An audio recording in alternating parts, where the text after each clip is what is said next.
అది చాలా ఉత్తమమైనటువంటి భక్తి అని చెప్తారు కృష్ణుడు. అంటే బాడీ ప్రెజెంట్, మైండ్ ఆబ్సెంట్ ఉంటే అది రాంగ్ అని మన టీచర్లు చెప్పారు. కానీ కృష్ణుడు ఇక్కడ ఏం చెప్తున్నారు? యత్ కరోసి యత్ జిహ్వాసి మత్ తత్కురుస్వ మదర్పణం. నువ్వు ఏది చేసినా కానీ నేను బ్యాక్గ్రౌండ్ మైండ్లో నా గురించి ఆలోచిస్తూ చెయ్యి. మరి అదెలా సాధ్యం? అది చాలా కష్టమైంది కదా! కృష్ణ, నువ్వు అలా చెప్పేసావు బానే ఉంది భగవద్గీతలో. భక్తి బాగా చెయ్యాలి, నా గురించి ఆలోచించేయాలి, అన్నీ చేస్తూ కూడా నా గురించే స్మరణ చేయాలి. నువ్వు క్లియర్‌గా చెప్పేసావు భగవద్గీతలో. మరి దాన్ని ఎలా చేయాలి? మా దగ్గరైతే క్లూ ఏం లేదు ఎలా చేయాలో. అందుకే భగవంతుడు ఏం చెప్పారంటే, భగవాన్ కృష్ణ స్వధాము ఉపగతే. అంటే భగవంతుడు కృష్ణుడు ద్వాపర యుగం అంతం తర్వాత తన స్వధామానికి వెళ్ళిపోయాక, ఈ కలియుగంలో భాగవతం ఉదయం. అంటే దాని అర్థం ఏంటంటే భాగవతం ఉదయించింది. ఒక సన్‌షైన్ లాగా, ఒక డార్క్‌గా, ఒక చీకటి యుగంలాగా మారిపోయినటువంటి ఈ కలియుగంలో ఒక సన్‌షైన్ లాగా తర్క అంటారు దీన్ని.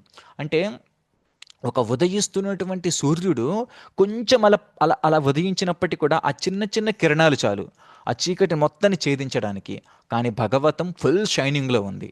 అంటే భాగవతముకు అర్థం ఏంటంటే ఆ భాగవతంలో భాగవతులు అంటే భక్తుల యొక్క జీవితాలను చూసి నువ్వు భక్తి ఏ విధంగా చెయ్యాలో తెలుసుకో అని మనకు భాగవతంలో ఉంది. అంటే భాగవతం ఏం చెప్తుంది?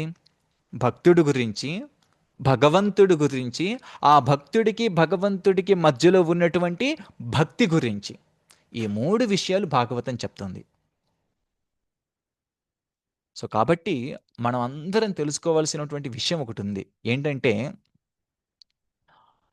మనము ఏ పనులు చేస్తున్నప్పటికి కూడా ధర్మస్య అనుస్థిత పుంషాం విశ్వక్షేణ కథాశుయౌ నా ఉత్పాదయేత్ ఎదిరతిం శ్రమ ఏవహి కేవలం. అంటే దాని అర్థం ఏంటి?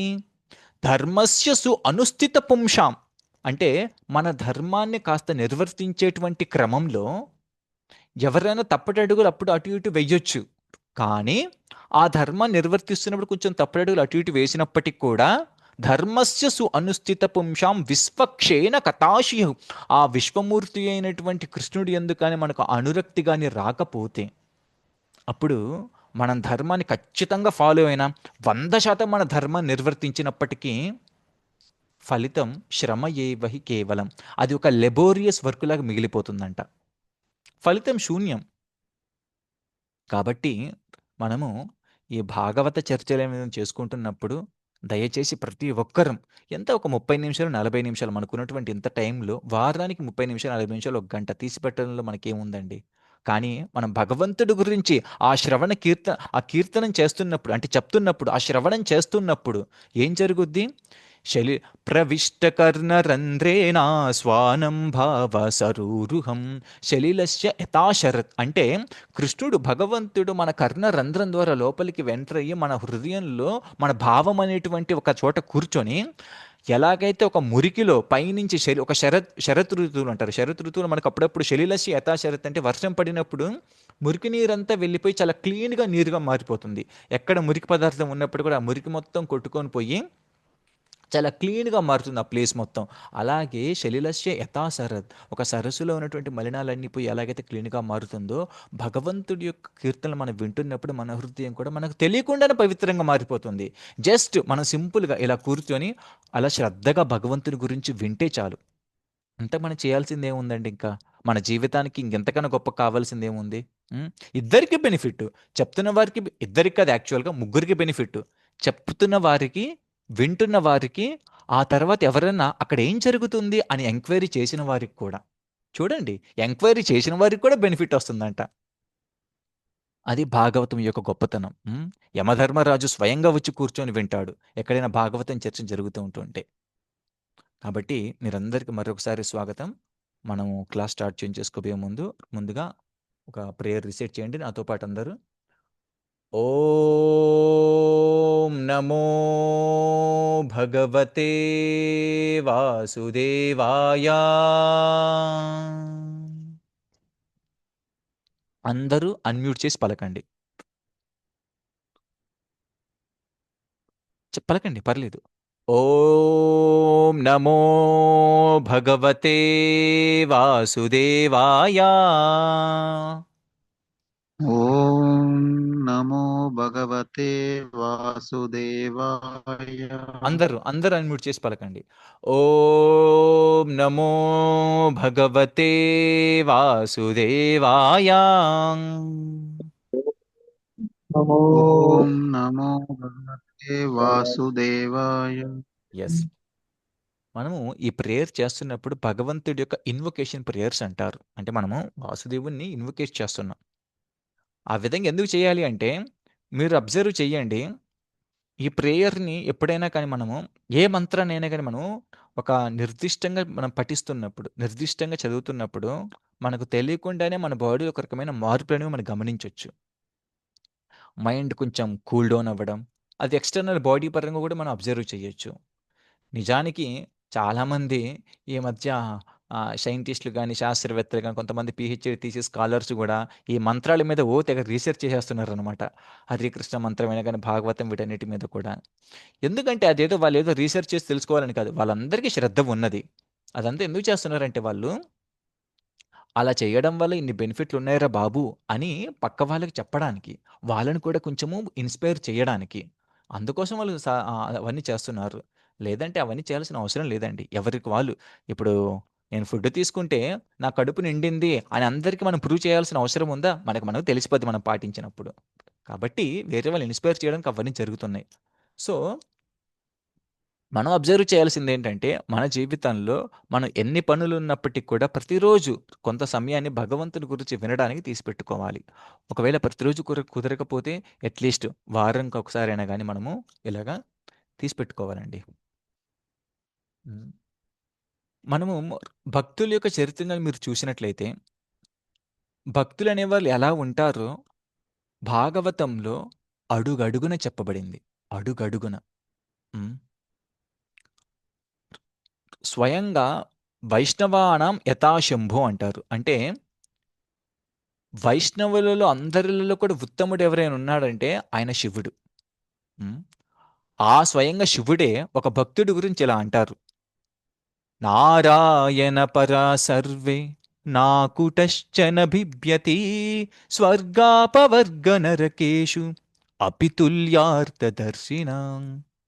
నారాయణ పరా సర్వే అంటే నారాయణుడి యొక్క ఆ పరాసేవలో ఉన్నవారు ఎవరికైనా గాని హ్మ్. నాకుటశ్చన బిభ్యతి. వాళ్ళు ఎక్కడున్నప్పటికి కూడా భయపడరనమాట. ఏ పొజిషన్‌లో, ఏ సిట్యుయేషన్‌లో ఉన్నప్పటికి కూడా వాళ్ళకి భయం ఉండదు. అదేంటండి? మరి వాళ్ళకేం కష్టాలేమి రావా? మరి పాండవులకి కష్టాలు రాలేదా? కుంతి మహారాణికి కష్టాలు రాలేదా? అర్జునుడికి కష్టాలు రాలేదా? యుధిష్ఠిర మహారాజు కష్టాలు రాలేదా? భాగవతంలో మనం చూసుకున్నట్లయితే ప్రతి భక్తుడు ఎన్నో కష్టాలు పడ్డవారే. కానీ అవన్నీ ఎందుకు చెప్తున్నారంటే నాకు టశ్చన బిభ్యతి. అవన్నీ ఉన్నప్పటికి కూడా వాళ్ళు భీతి చెందరు, భయపడరు. ఎందుకు? స్వర్గ అపవర్గ నరకేషు. వాళ్ళు స్వర్గంలో ఉంచిన, అపవర్గంలో ఉంచిన, నరకంలో ఉంచిన. వాళ్ళు స్వర్గంలో ఉంచిన, అపవర్గంలో ఉంచిన, నరకంలో ఉంచిన, ఎక్కడ ఉంచినా కానీ వాళ్ళు ఎలా ఉంటారు? అపితుల్యార్థ దర్శిన. చాలా తుల్యంగా చూస్తారు. సమానంగా చూస్తారు. స్వర్గం అంటే తెలుసు. మరి అపవర్గం అంటే? అపవర్గం అంటే మీకు హ్మ్, కక్క, జ, జ, పవర్గ, అవి ఉంటాయి. పవర్గాలు ఉంటాయి. మీకు తెలుసా? ప, ప, బ, బ, మ. అది పవర్గం అన్నమాట. మీరు గ్రామర్ చూసినట్టయితే తెలుగులో ఉంటుందన్నమాట. ఆ తర్వాత మాతో వచ్చుద్ది. యా, రా, లా, వా అదొక వర్గం. కా, చా, టా, తా, ప అది కవర్గం. గసడ, దవ అది గవర్గం. మేము చిన్నప్పుడు చదువుకున్నాం తెలుగు గ్రామర్‌లో. ఆ తర్వాత భాగవతంలో ఇది చాలా చూసిన తర్వాత నాకు చాలా ఆనందం వేసింది. అరే! మా గ్రామర్ ఇంత బాగా ఉపయోగపడుతుంది ఇక్కడ అని. కచట తప కవర్గం, గసడదవ గవర్గం, పప బ మ పవర్గం. ఇక్కడ ప, ఫ, బ, భ, మ అంటే ఏంటంటే, ప అంటే పరిశ్రమ అండి. ఈ యొక్క భౌతిక ప్రపంచాన్ని పవర్గంతో పోలుస్తారు. ఈ పవర్గాన్ని దాటి మనం అపవర్గానికెళ్ళాలి. మరి పవర్గం ఏంది? అపవర్గం ఏంది అంటే, ఈ పవర్గంలో ప, ప, బ, భ, మాలో ఫస్ట్ ప అంటే పరిశ్రమ. పరిశ్రమ అంటే మీరు చూడండి ఈ భౌతిక ప్రపంచంలో ప్రతి ఒక్కరు కూడా ఏ జీవిని చూసినా గానీ ఎప్పుడు పరిశ్రమిస్తూనే ఉంటారు. దేనికొక దానికి. పరిశ్రమించకుండా ఏ జీవి ఉండరండి ఇక్కడ. మీరు ఎవరినైనా చూడండి. నేను మధ్యాహ్నం భగవద్గీత 4 శ్లోకాలు ఒక టెంపుల్‌కి ఎదురు కూర్చొని చదువుతున్నప్పుడు, ఇది ఫార్మ్ ఏరియా కాబట్టి పక్కన ఒక కుక్క, పిల్లి అన్నీ ఇక్కడ వస్తూ ఉంటాయన్నమాట. అయితే ఒక పిల్లి ప్రశాంతంగా పడుకొనుంది. నేను ఆ పిల్లిని అబ్జర్వ్ చేస్తూ ఉన్నాను. ప్రతి 5 మినిట్స్‌కి ఇలా లేసి చూసిద్దనమాట. ఇలా లేసి చూస్తుంది. ఎవరొస్తారో, ఎవరొస్తారో అని. తర్వాత సరే యాంక్సైటీగా ఉంది. నిద్రపోతున్నప్పుడు కూడా ఎప్పుడు టెన్షన్‌తో ఉంటుందనమాట పిల్ల. నన్నొచ్చి ఎవరు ఏమైనా తింటారో, ఎవరేమైనా చేస్తారో అని. మళ్ళీ ఒక 5 మినిట్స్ తర్వాత చూశాను. మళ్ళీ ఒక 5 మినిట్స్ తర్వాత ఏం జరిగిందంటే, ఆ పిల్ల అక్కడి నుంచి లేచి వేరే చోటుకెళ్తుంది. ఏంటా అని ఎందుకెళ్తుందని చూస్తే అటుపక్క కుక్కెళ్తుందనమాట. ఆ కుక్కని చూసి భయపడుతుంది. అదొచ్చి నన్నెక్కడ తినొద్దునని. అప్పుడు వేరే చోటుకెళ్ళింది. ఆ! వేరే చోటుకి ఎక్కడికెళ్ళిద్దో చూశాను. ఒక పక్కన పెద్ద టేబుల్ ఉంటే, అది ఇలాగా కూర్చొనుంది. ఎగిరి ఆ టేబుల్‌కి జంప్ చేసి, ఆ టేబుల్ పైన కూర్చుందనమాట. కూర్చొని ఆ గోడ వైపు కాకుండా తలని పక్కకి ఇటువైపు పెట్టి చూసి, ఎవరొస్తున్నారు? ఎవరెళ్తున్నారు? నన్నెవరు తినడానికి రావట్లేదు గదా! అని ప్రశాంతంగా ఎవరు లేరని చూసి, అప్పుడు పడుకొనుందనమాట. మళ్ళీ కాసేపులో మళ్ళీ లేచి చూస్తుంది.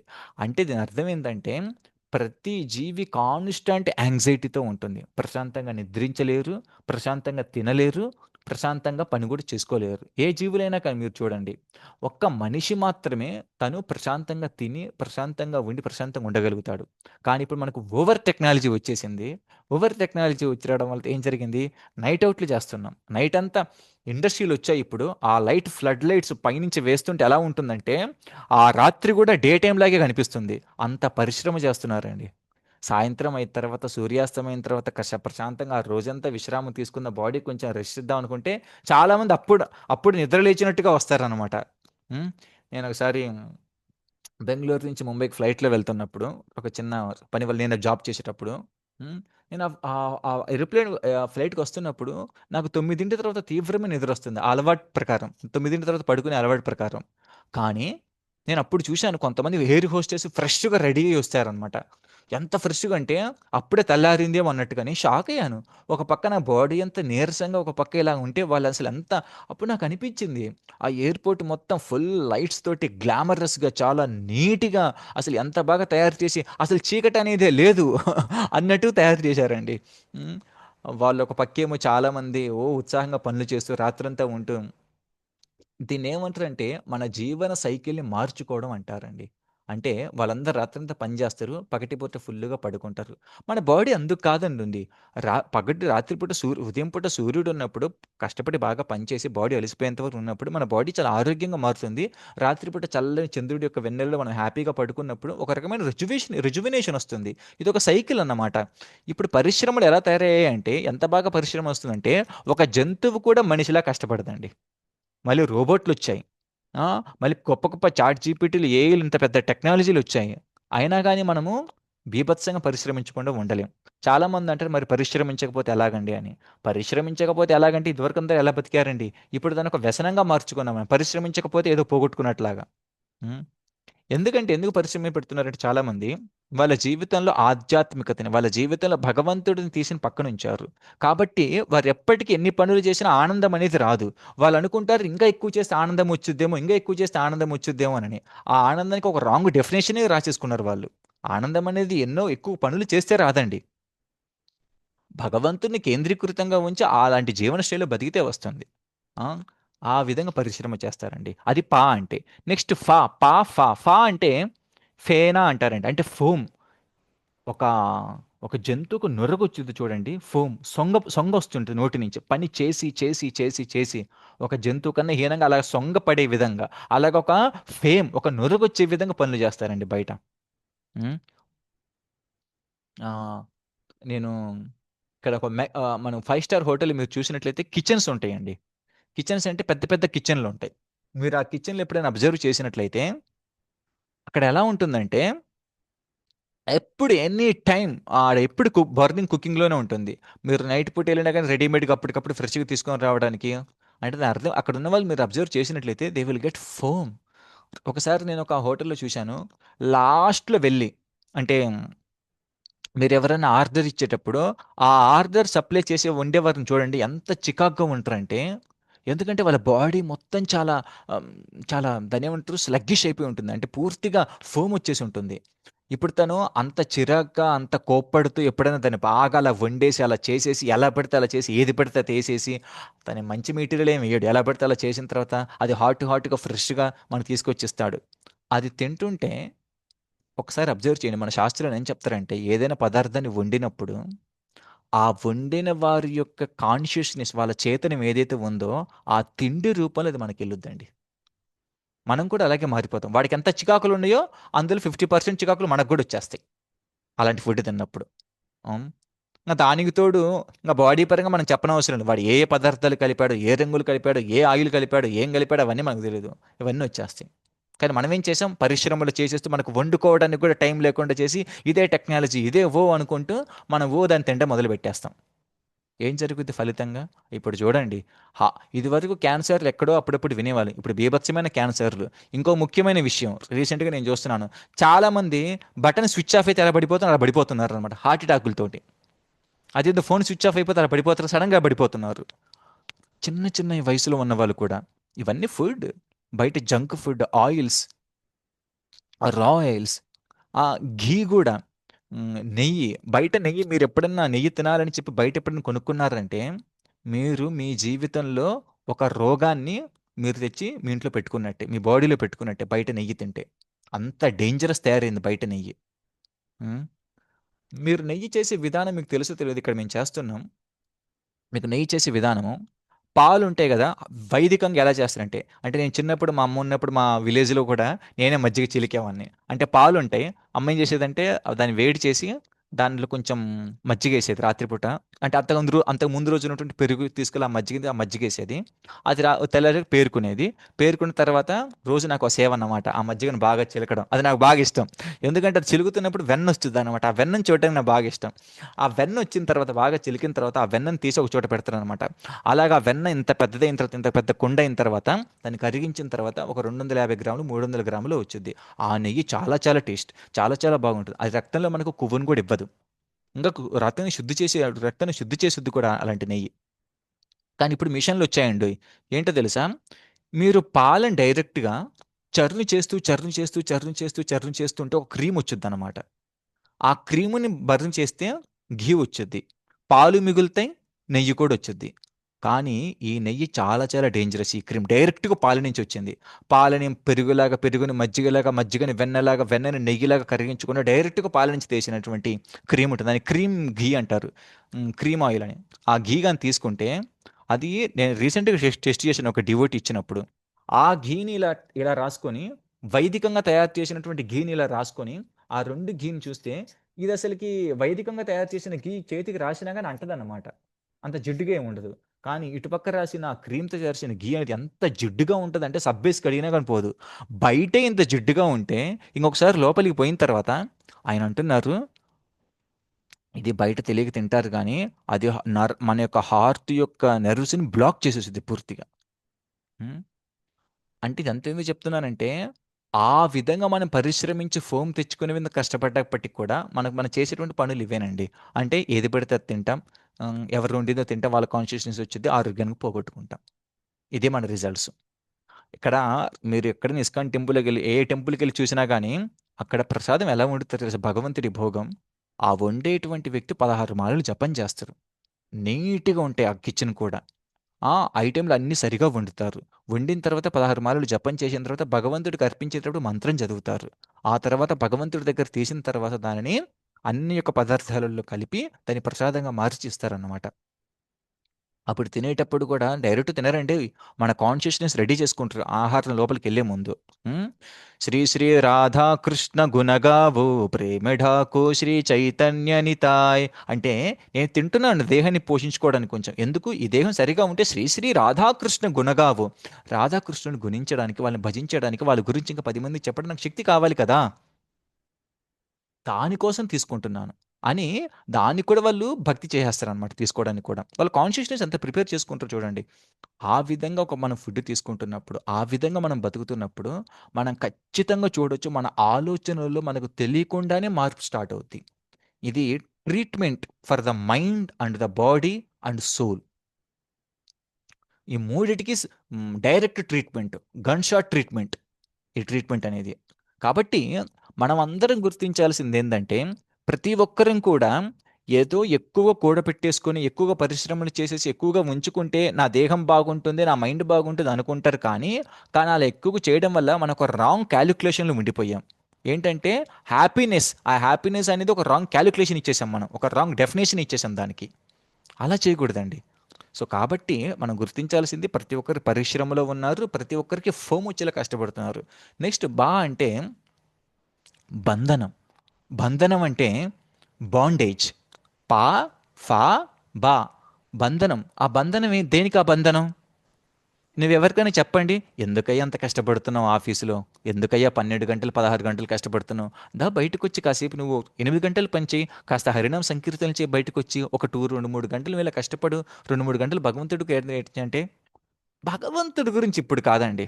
60, 70 ఏళ్ళ తర్వాత, ముసలితనం వచ్చిన తర్వాత, ఓల్డ్ ఏజ్‌లో చూసుకుందాం. అరే! ఇప్పుడు మనకు మంచి యూత్ ఉంది. ఇప్పుడు కష్టపడాలి. అంటే వెయిట్, మీరందరూ కాస్త ఆగండి. దీనికి కులశేఖరాలు వారు ఏమంటారో తెలుసా? కృష్ణత్వదీయ పద పంకజ పంజరాంతం అద్వైవ మే విశతు మానస రాజహంసం ప్రాణ ప్రయాణ సమయే కఫవాత పిత్తై కంఠావరోధన విధౌ స్మరణం కుతస్థే. అంటే దాని అర్థం ఏంటంటే, కృష్ణ త్వదీయ పద పంకజ పంజరాంతం. ఓ కృష్ణ, నీ పాద పద్మాలు ఉన్నాయి చూడు. కృష్ణ త్వదీయ పద పంకజ పంజరాంతం. ఆ పాద పద్మాల వెంట నా మనసుని ఇప్పుడే లగ్నమయ్యేలా చెయ్యి. ఉం? కృష్ణ త్వదీయ పద పంకజ పంజరాంతం అద్వైవ మే విశతు మానస రాజహంస. ఆ రాజహంస, ఒక కొలనులో రాజహంసలు మీరు చూసినట్లయితే చాలా నీట్గా, చాలా ప్యూర్గా తిరుగుతుంటాయండి. ఆ ప్యూర్ మనసుతో కూడా నన్ను కూడా నీ పాదాల వెంట ఉంచు. ఎందుకు ఇప్పుడు అడుగుతున్నాను? ఇప్పుడు నేను చాలా యంగుగా ఉన్నాను, బలిష్టంగా ఉన్నాను, చాలా ఆరోగ్యంగా ఉన్నాను. మరి వయసు వచ్చాక 60 ఇయర్స్, 70 ఇయర్స్, కొంచెం ఓల్డేజ్ వచ్చాక ఏం జరుగుద్ది? ఆ ఓల్డేజ్లో ప్రాణ ప్రయాణ సమయే, ప్రాణం వెళ్ళిపోయేటప్పుడు గుర్ గుర్ అని దగ్గుతూ ఉంటారు అందరూ, అనుకుంటూ. ఇక్కడ కఫ వాత పిత్తం. మన బాడీ మొత్తం కఫ వాత పిత్త అని 3 ఉంటాయండి ఆయుర్వేదం ప్రకారం. అవి ఇంబ్యాలెన్స్ అవుతాయి పూర్తిగా. అవి ఇంబ్యాలెన్స్ అయిపోయి చోక్ చేస్తాయి అనమాట. నువ్వేదైనా కృష్ణ అని పలకడానికి కూడా నోరు రాదు. కంఠావరోధన విధౌ. అలా చేసినప్పుడు స్మరణం కుతస్తి. అప్పుడు నిన్ను పిలిచి కృష్ణ అని పిలిచి నేను ఏ విధంగా స్మరిస్తాను? కుదరదు. మనకంత అంత శక్తి లేదు. అందుకోసమని భక్తిని ఇప్పుడే చేయాలన్నది. అందుకే ప్రహ్లాద్ మహారాజ్ అంటారు, కౌమారమాచరిత్ ప్రజ్ఞ. నీకు 5 ఏళ్ల వయసు వచ్చింది, ఇప్పుడే స్టార్ట్ చేయండి అని. కులశేఖర్ ఆల్వార్ అంటే సరే 60, 70 ఏళ్ళ వరకు ఆలోచించాడండి. ఫ్లైట్లో, నిన్న వెళ్తున్నటువంటి ఫ్లైట్లో ఇంతంత చిన్న పాపలు వాళ్ళు 60 ఏళ్ళు, 70 ఏళ్ళ వరకు బతికారా? కాబట్టి మృత్యువు at any time can attack. ఏ టైంలోనే అటాక్ చేస్తుంది. కనీసం కులశేఖరాలు మనకు 60, 70 ఏళ్ళ వరకైనా ఇక్కడ కన్సెషన్ ఇచ్చాడు, బతుకుతారేమో అన్నట్టుగా. కానీ ఇప్పుడు ఈ రోజులు అలాంటిది కూడా లేదండి. Any time death can attack.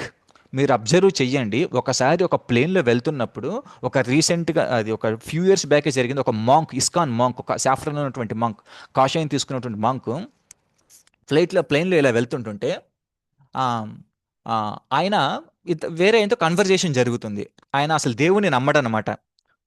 God is nowhere, God is nowhere, God is neither in the heaven nor in the earth, nowhere, we are only God అంటున్నారు అనమాట. సో పక్కన ఆ శాఫ్రాన్ ఆయన ఏమన్నారంటే, "ఆ, లేదండి, మనం భగవంతుడిని అర్థం చేసుకోవాలంటే ఫస్ట్ మనకు కావాల్సినటువంటి క్వాలిటీ ఏంటంటే, ఆ భగవంతుడు చెప్పినటువంటి యొక్క విషయాలు ఏవైతే ఉన్నాయో వాటిని మనం కొంచెం వింటూ ఉండాలి. ఆ తర్వాత మనకు భగవంతుడి యొక్క గొప్పతనం అర్థమవుద్ది.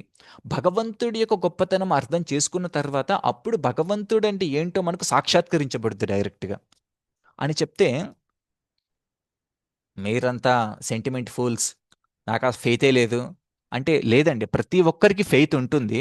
కానీ మనకు బయట చేసిన ఎన్నో పనుల వల్ల ఆ నమ్మకం అనేది ఒక అద్దాన్ని ఎలాగైతే ఇలాగ దుమ్ము పట్టి కవర్ అయిపోయిందో, ఆ విధంగా మన ఫెయిత్ కూడా ఇలా కవర్ అయిపోయిందని చెప్తారు. అద్దం బాగా దుమ్ము పట్టినప్పుడు మన బొమ్మ మనకు కనిపించదు కదండి. దుమ్ముని ఇలా ఇలా తుడవాలి, అప్పుడు మనకు కనిపించుద్ది. మరి ఆయన తుడవాలంటే ఏం చేయాలన్నారు? హరినామాన్ని జపించండి అన్నారు. ఆయన సింపుల్గా నవ్వుతూ ఏమి పట్టించుకోలేదనమాట. సరే, ప్లేన్ ఎలా మూవ్ అవుతుంది. ఇంకొక 30 మినిట్స్లో ల్యాండింగ్కి వచ్చింది. సడన్గా ప్లేన్కి టర్బులెన్స్ వచ్చిందండి. టర్బులెన్స్ అంటే పైన విండ్స్ ఉంటాయి కదా. మనం ఎలాగైతే ఇప్పుడు మన బస్సులో వెళ్తున్నప్పుడు ఏదైనా రోడ్డు గతుకులు గతుకులతో ఉండంటే ఇలా ఇలా ఉంటుంది కదా. నేను కూడా ఒకసారి ఢిల్లీ నుంచి చెన్నైకి ఫ్లైట్లో వచ్చేటప్పుడు 2018-19లో ఫస్ట్ టైం ఎక్స్పీరియన్స్ చేశానండి. ప్లేను ఇలా ఇలా ఇలా ఇలా అయింది. సో నా చేతిలో బీడ్ బ్యాగ్ ఉంది. ఇదే నా లాస్ట్ డే అనుకున్నాను. జపం చేయడం మొదలుపెట్టాను. హరే కృష్ణ హరే కృష్ణ కృష్ణ కృష్ణ హరే హరే, హరే రామ రామ రామ హరే హరే అని. సో ప్లేన్ ఇలా ఇలా అయిపోయిందండి పూర్తిగా. అంటే టర్బులెన్స్ అంటే అది గాలి వణికిచ్చుద్దనమాట బాగా. ఏమాత్రం కొంచెం కంట్రోల్ తప్పినా కానీ ఒక సముద్రంలో ఒక చిన్న దుమ్ము కణం లాంటిది మన విమానం. అంతే. పెద్దగా అలా కొట్టుకొని పోద్ది అంతే ఇంకా. సో ఆ టైంలో ఏం జరిగిందంటే వాళ్ళకి సడన్గా 30 మినిట్స్ ల్యాండ్ అయ్యేటప్పుడు ప్లేన్ కాస్త టర్బులెన్స్ తోటి షేక్ అయిపోయింది. ఎంతగా షేక్ అయిందంటే అనౌన్స్ చేసేసారు, plane at any time can crash. Plane ఏ టైంలోకి అయినా కానీ క్రాష్ అయిపోవచ్చు అని. ఇంకా ప్రతి ఒక్కరూ ఎంతగా ప్రే చేస్తున్నారంటే, కానీ మేము ఎమర్జెన్సీగా ల్యాండింగ్ చేస్తున్నాం. ఈ ల్యాండింగ్ అనేది సక్సెస్ అవ్వచ్చు, ఫెయిల్ అవ్వచ్చు. అది మేము ఖచ్చితంగా చెప్పలేం. బీ రెడీ అన్నారు అందరికీ. ఈ పక్కన సాఫ్రన్ మంకు బీడ్ బ్యాగ్ తీసి జపం చేస్తున్నారు అనమాట. అక్కడ ఉన్న వాళ్ళందరూ కొంతమంది ముస్లింలు అల్లా అక్బర్ అది చదువుకుంటున్నారు, కొంతమంది ఇది బైబిల్ తీశారు. వీళ్ళందరూ ఉన్నారు. ఈ పక్కనే కూర్చున్న ఏ నమ్మకం లేని ఎత్తిస్తున్నాడు చూడండి. ఆయనకి ఏం చేయలేము అర్థం కావట్లేదు. అప్పుడు ఈయన సాఫ్రాన్ అని పిలిచి అడుగుతున్నారు, ఏదో ఒక మంత్రం చెప్పు నాకు, త్వరగా ఏదో ఒక మంత్రం చెప్పి ఇప్పుడు, ఏదో ఒక మంత్రం చెప్పి ఇప్పుడు ఏదో ఒకటి చెయ్యాలి అంటారు. అప్పుడు ఆ సాఫ్రాన్ అంటారు, సరే హరే కృష్ణ కృష్ణ కృష్ణ హరే హరే, హరే రామ్ రామ రామ్ హరే హరే అని చెప్తారు. మంత్రం మొత్తం పెద్దగా ఉంది, మీకు అర్థం కావట్లేదు. కృష్ణ కృష్ణ కృష్ణ కృష్ణ కృష్ణ కృష్ణ అని వేసుకుంటుండే ఆయన. అంటే చూడండి, ఆయన అన్నారు ప్రతి ఒక్కరికి భగవంతుడి మీద శ్రద్ధ ఉంది, కానీ మనం చేసిన పనుల వల్ల అది కవర్ అయిపోయింది అన్నారు. ఇప్పుడు ఎమర్జెన్సీ సిచ్యువేషన్ వచ్చేసరికి ఆ శ్రద్ధ బయటకు వచ్చింది. ఏదో ఒక విధంగా ఏదో ఒక నామాన్ని తీసుకుందలేమో, దేవుడు అంటే మనల్ని కాపాడతాడేమో అని ఒక బ్లైండ్ ఫెయిత్ వచ్చేసింది ఆయన కూడా. మరి ఆ రీసెర్చ్లు ఎట్టిపోయాయి, ఆ టైంలో ఆ అనాలిసిస్లు ఎట్టిపోయాయి, అవన్నీ టెక్నాలజీ ఎట్టిపోయింది. కాబట్టి మనం అర్థం చేసుకోవాల్సింది ఏంటంటే, ఎప్పటికైనా ప్రతి ఒక్కరిని తీసుకోవలసిన శరణు భగవంతుడి దగ్గరనే, కృష్ణ భగవానుడి యొక్క పాద పద్మాలు దగ్గరే మన శరణు ఎప్పుడైనా మనం తీసుకోవాల్సిందండి. కాకపోతే మనం ఇప్పుడు చెప్పొచ్చు, మనం ఆ పనుల వల్ల, ఈ పనుల వల్ల, వాటి వల్ల, వీటి వల్ల, అన్నిటి వల్ల ఏదో మనం ఇప్పుడు మర్చిపోయి ఏదో భగవంతుని అప్పుడప్పుడు వెళ్ళి చూసుకోవడానికి వెళ్ళి అన్నట్టుగా మనం అంటమే కానీ, మనం చేసేటువంటి ప్రతి పనిలో కూడా భగవంతుడి యొక్క హస్తం లేకుండా జరగదండి. Even blade of grass cannot move without sanction of the lord అని ఇంగ్లీష్లో ఉంటుంది. ఒక చిన్న గడ్డి మొలచ కూడా కదలదంట భగవంతుడి శాంక్షన్ లేకుండా. చిన్న గడ్డి పరికి ఇంత ఉంటుందండి, గాలుస్తే అలా ఉంటుంది. దానికి కూడా భగవంతుడి శాంక్షన్ కావాలంటే ఇంత జరుగుతున్నప్పుడు భగవంతుడు చూడడా అండి మన జీవితంలో? కాకపోతే మనం నమ్మకం ఉంచాలి. మనం భగవంతుడు చెప్పిన ధర్మద్దు సాక్షాత్ భగవత్ ప్రణీతం, దాని ప్రకారంగా మనం బతికితే అప్పుడు మనకు భగవంతుడు సహాయం చేస్తాడు. మనం ఏదో ధర్మానికి విరుద్ధంగా బతికితే భగవంతుడు నన్ను కాపాడంటే ఎలా జరుగుద్దండి? భగవంతుడు ప్రకృతికి వదిలేస్తాడు. ప్రకృతి నువ్వు చెయ్యి, నువ్వు అంటే ప్రకృతి కొన్ని నియమాలు ఉంటాయి, చాలా రిజిడ్గా ఉంటాయి ఆ నియమాలన్నీ కూడా. ఎవరైనా ఏదైనా తప్పు చేస్తే అసలు తప్పించుకోలేరు. నువ్వు పోలీసుల్ని కన్నుకప్పి ఎక్కడ మార్చొచ్చు, కానీ నువ్వు ప్రకృతి చేతుల నుంచి తప్పించుకోలేవు. దానికి శ్లోకం ఏంటిది? కర్మణా దైవనేత్రేణ. కర్మణా దైవనేత్రం అంటే మనం చేసేటువంటి ప్రతి పని ఒక పెద్ద సీసీటీవీ కెమెరా రికార్డ్ అయిపోతుంది. దైవనేత్రంతో చూస్తున్నారు. కాబట్టి మనకున్నటువంటి ఒకే ఒక శరణం భగవంతుడి శరణం. అందుకే భగవద్గీతలో అంటారు, ఏమంటారు? దైవీయేష గుణమయి మమ మాయా దురత్యయ. ఏ మాయా దురత్యయ, అంత ఈజీ కాదు దాటడానికి, కానీ మామేవ ఏ ప్రపద్యంతే, ఎవరైతే నావ శరణం తీసుకుంటారో మాయా ఏతం తరంతితే, ఆ మాయను ఈజీగా దాటేయచ్చు. కాబట్టి చూడండి, మీరు ఒకటి అబ్జర్వ్ చేయండి, ఇమ్మీడియట్గా భగవంతుడి షెల్టర్ తీసుకుంటే వాళ్ళకి ఏం జరుగుద్దంటే, ఎవరైనా ఇప్పుడు ఎవరైనా సముద్రంలో పడిపోయిన తర్వాత బయటికి రావడం చాలా చాలా కష్టం. కానీ భగవంతుడు శరణం తీసుకుంటే ఇమ్మీడియట్గా జరిగేటువంటి బెనిఫిట్ ఏంటంటే, మీరు ఉదాహరణకి క్లేశాగ్ని, మన క్లేశాలని పోతాయి. దానికి ఉదాహరణ చెప్తాను. ఇప్పుడు సముద్రం అంతా ఉంది, ఆ సముద్రానికి జస్ట్ 1 ఇంచు పైన ఉన్నాడు ఒక వ్యక్తి. ఆ వ్యక్తి సముద్రంతో ఏమైనా ఎఫెక్ట్ అవుతాడా? ఒక వ్యక్తి సముద్రంలో ఉన్నాడు, ఒక వ్యక్తి సముద్రానికి 1 ఇంచు పైన ఉన్నాడు. ఎవరైనా ఎఫెక్ట్ అవుతారా? ఇంచు పైన ఉంటే ఆన్సర్ చేయగలుగుతారు ఎవరన్నా? సముద్రంలో లోపల ఉన్నటువంటి వ్యక్తి అలలకి అటు ఇటుగా కొట్టుకొని అటు ఇటుగా ఉంటారు, కానీ సముద్రానికి 1 ఇంచు పైన ఉన్నప్పటికీ కూడా తను సేఫ్ జోన్లో ఉంటాడు. తను వాటికి ఆ వేవ్స్కి ఆ వేవ్స్ యొక్క వాటికి తనేమి బంధింపబడడు. కాబట్టి మనం అర్థం చేసుకోవాల్సింది అంటే, ఇమ్మీడియట్గా మనం భగవంతు శరణం తీసుకున్నప్పుడు ఆ సముద్రంలో మునిగిపోకుండా 1 ఇంచు మనల్ని కృష్ణుడు పైకి లేపినప్పటికి కూడా మనము హ్యాపీగా ఉండొచ్చు. అంటే ఈ భౌతిక ప్రపంచంలో. కానీ మనం అంత ఎక్కువ అక్కడ ఎక్కువ కాలం ఉండలేం. అక్కడి నుంచి మళ్ళీ మనం గోలోక ధామానికి వెళ్ళాలి. అంటే మనం భక్తి చేసినప్పుడు ఇంకా ఫర్దర్ చేస్తే మన ఫర్దర్ అడ్వాన్స్‌మెంట్ ఉంటుంది. కానీ ఇమ్మీడియేట్‌గా వచ్చే బెనిఫిట్ ఏంటంటే, మనకున్నటువంటి ఆ క్లేశాల నుంచి ఇమ్మీడియేట్‌గా కొంచెం ఒక స్టెప్ పైకొస్తామన్నమాట. కాబట్టి పరిశ్రమ, బంధనం. ఈ బంధనం ఏందంటే ప్రతి ఒక్కరికి ఎంత పనున్నప్పటికి కూడా ఇంకా ఇంకా బంధనం అన్నమాట. ఆ! వాళ్ళ కోసం చేయాలి, వీళ్ళ కోసం చేయాలి. అంటే హ్మ్, ఎంత బంధనం అంటే తాను తాను త తను పుట్టబోయేటువంటి మనవడి కోసం కూడా ఇంకా నేను సంపాదించి పెట్టాలి అన్నంత బంధనం ఉంటుంది. అరే! న్ ఒక్కసారి మనం ఈ దేహాన్ని వదిలిన తర్వాత అసలు మనమెవరు, మీ ఫ్యామిలీ ఎవరు కూడా మనకు తెలీదు. అలాంటిది నీ గ్రాండ్ సన్ గురించి నువ్వెందుకు ఇంత తాపత్రయపడుతున్నావు అంటే, లేదండి. అది బంధనం అంటారండి దాన్ని. ఒక రకమైన బంధనమే అది. కానీ అదే బంధనం ప్రహ్లాద్ మహారాజుకుంటుంది. ఎలాంటి బంధనం? నరసింహస్వామొచ్చి నీకేం వరం కావాలి కోరుకో అంటే, నాకేం వరాలు, నాకేం వద్దు, నీ సేవ ఉంటే చాలు అంటే, ఆయన ఫోర్స్ చేస్తాడు. ఏదో ఒకటి వరం కోరుకో అంటే, అప్పుడు ప్రహ్లాద్ మహారాజ్ అడుగుతారు, మా నాన్న అజ్ఞానంతో తెలియక ఇలాంటి తప్పు పనులు చేశాడు. ఆయనను క్షమించి, ఆయనకి నువ్వు వైకుంఠధామానికి తీసుకెళ్ళంటే, అప్పుడు ఆ నరసింహస్వామి ఎంత పొంగిపోతాడంటే, అరే! ఎంత హింసించినప్పటికి కూడా తన తండ్రి గురించి ఇలా కోరుకున్నాడని. అంటే ఎందుకు కోరుకున్నాడు? తన తండ్రి ఎంతన్నా. అది నిజమైన బంధనమే. కానీ ఆ బంధనాన్ని కూడా తను భక్తిగా మార్చేశాడు ప్రహ్లాద్ మహారాజు. భక్తి పరంగా మనం ఎవరికైనా హెల్ప్ చేయొచ్చు గానీ, భౌతికంగా మనం ఎవరికి హెల్ప్ చేసినా గాని అది తాత్కాలికమే. ఎవరికన్నా మీరు ఒక మంచి ఫుడ్, మంచి డిన్నర్, ఒక మంచి 5 స్టార్ రెస్టారెంట్‌లో మీరు బాగా అరేంజ్ చేసి ఒక రూ. 1,00,000, 10,00,000 పెట్టి అందరికి భోజనాలు పెట్టినా గానీ, అది ఒక రాత్రి వరకే పనిచేసుద్ది. తెల్లారి అందరూ అది ఫ్లష్ ఔట్ చేయాల్సిందే.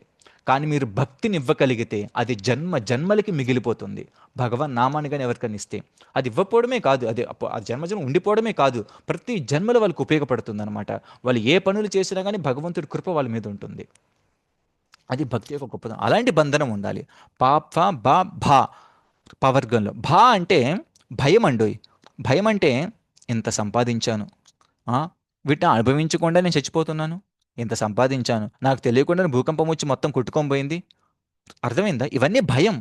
భయమంటే తర్వాత ఏం జరిగిపోద్దో, నాకేం జరుగుద్దో, నాకు సంబంధించిన వారికి ఏం జరుగుద్దో, నేను సంపాదించుకున్న వారికి ఏం జరుగుద్దో అనేటువంటి భయంతో ఉంటాం ఈ భౌతిక ప్రపంచంలో. తర్వాత మా, ప, ప, బ, భ, మా మృత్యు. మృత్యు అంటే ప్రతి ఒక్కరు ప్రతి నిమిషం మృత్యువుని చూస్తూనే ఉన్నారు. ఎలాగంటే ఇప్పుడు ఈ మొబైల్ ఉందండి. ఒక 6, 7 ఏళ్ల ఒక 5 సంవత్సరాల తర్వాత ఈ మొబైలు ఖరాబ్ అయిపోద్ది. 5, 6 సంవత్సరాల తర్వాత ఇది సడెన్‌గా ఖరాబ్ అయిపోయినట్టు కాదండి. ప్రతి సెకండ్ దీని డిస్ట్రక్షన్ జరుగుతుంది. అది మనం అబ్జర్వ్ చేయట్లేదు. కొంతకాలం తర్వాత చూస్తాం. మన బాడీలో కూడా మనం 5 సంవత్సరాల వయసులో ఒకలాగా ఉంటాం. 10 సంవత్సరాల వయసులో ఒకలాగా ఉంటాం. 30 ఏళ్ల వయసులో ఒకలాగా ఉంటాం. 50 సంవత్సరాల వయసులో ఒకలాగా ఉంటాం.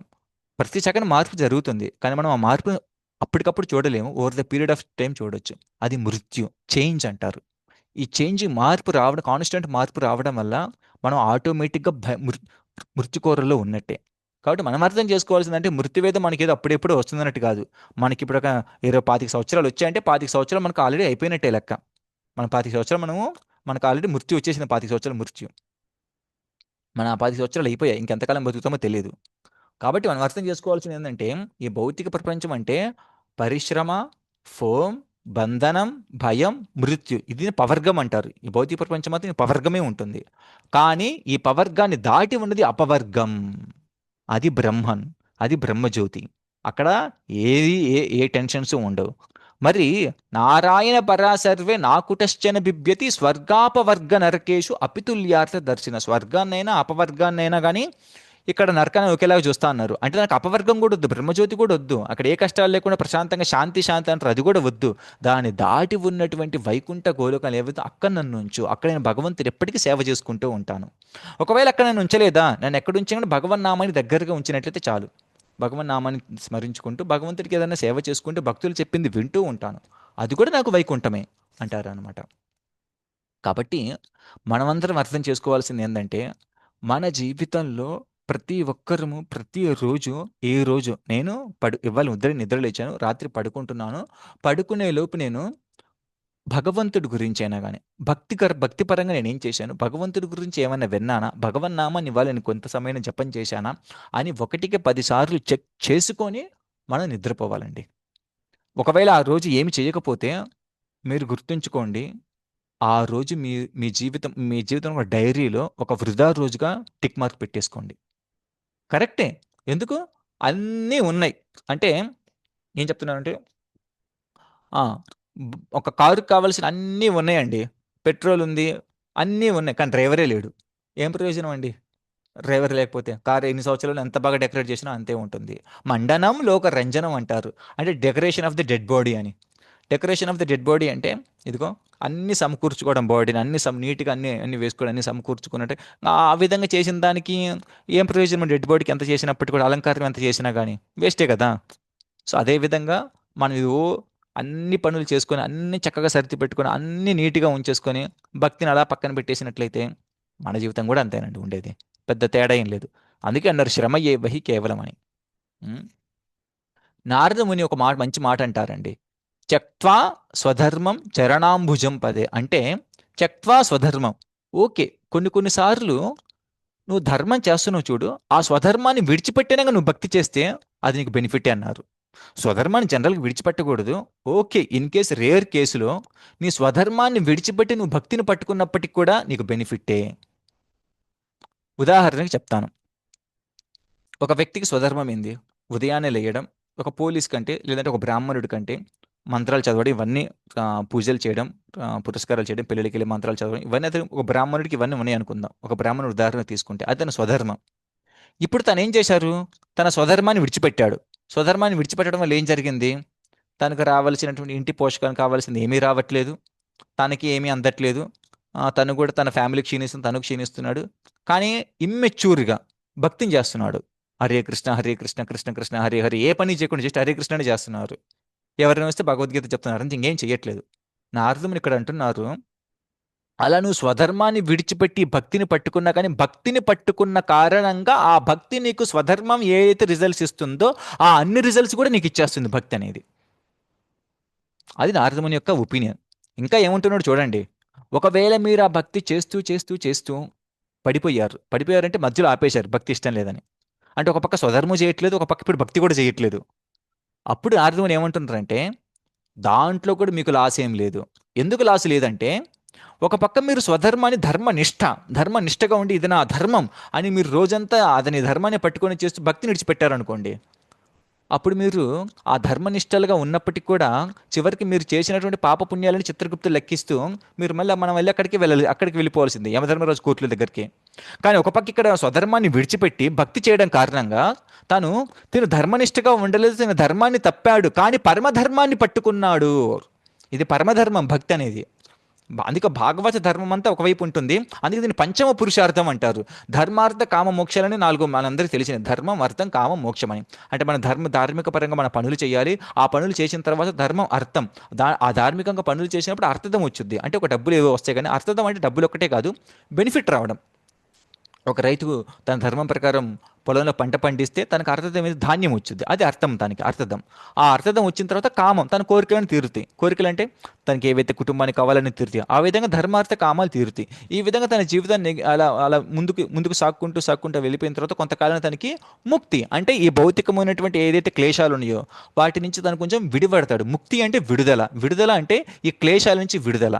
కానీ భాగవతం అనేది 5వ ధర్మం అండి, పంచమ పురుషార్థం అంటారు.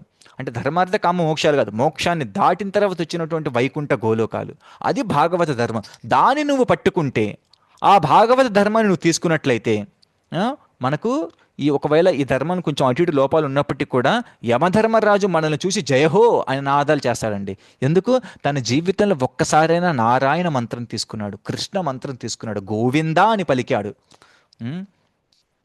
గర్దు పురాణంలో మీరు చూసినట్లయితే భాగవతంలో కూడా ఉంటుంది. యమదూతలకి ఇలా అంటారు, తన జీవితంలో ఒక్కసారైనా గోవిందా అని పలకని వాడు ఎవరైతే ఉంటారో, తన జీవితంలో ఎవరైనా ఒక్కసారైనా గోవిందుడి పాద పద్మాల దగ్గర తన శిరసు ఉంచి నమస్కరించే ఎవరైతే ఉంటారో, తన జీవితంలో ఎవరైనా ఒక్కరైనా కానీ ఆ గోవిందుడి కీర్తనల గురించి వినకుండా చెప్పకుండా ఎవరైతే ఉంటారో అలాంటి వాళ్ళని పట్టుకుని నా దగ్గరికి రండి.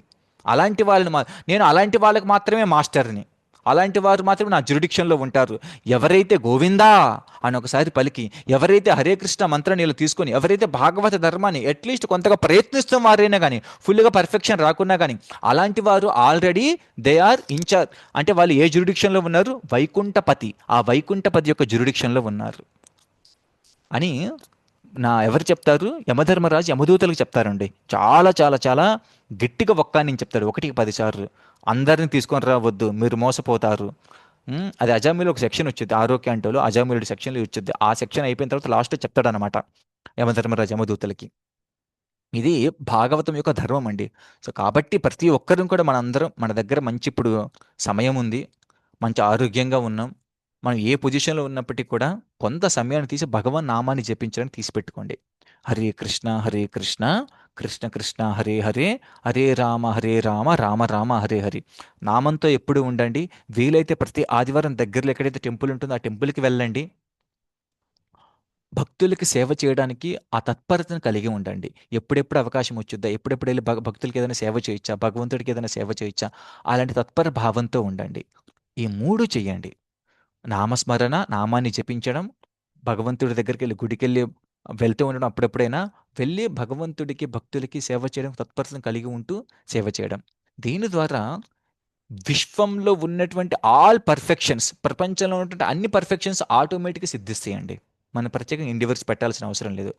ఇది నేనేదో ఆహ్, నోటికి వక్కా నుంచి ఇలా మీకు నాకు నోటికొచ్చింది చెప్తున్నట్టు అనుకోకండి. ఇది శాస్త్రంలో ఉన్నది. భక్తికి అంత ప్రియారిటీ ఇచ్చారు. ఇవాళ నేను ఒక పీపీటీ షేర్ చేసి చూపిద్దాం అనుకున్న పరీక్షిత్ మహారాజ్ గురించి.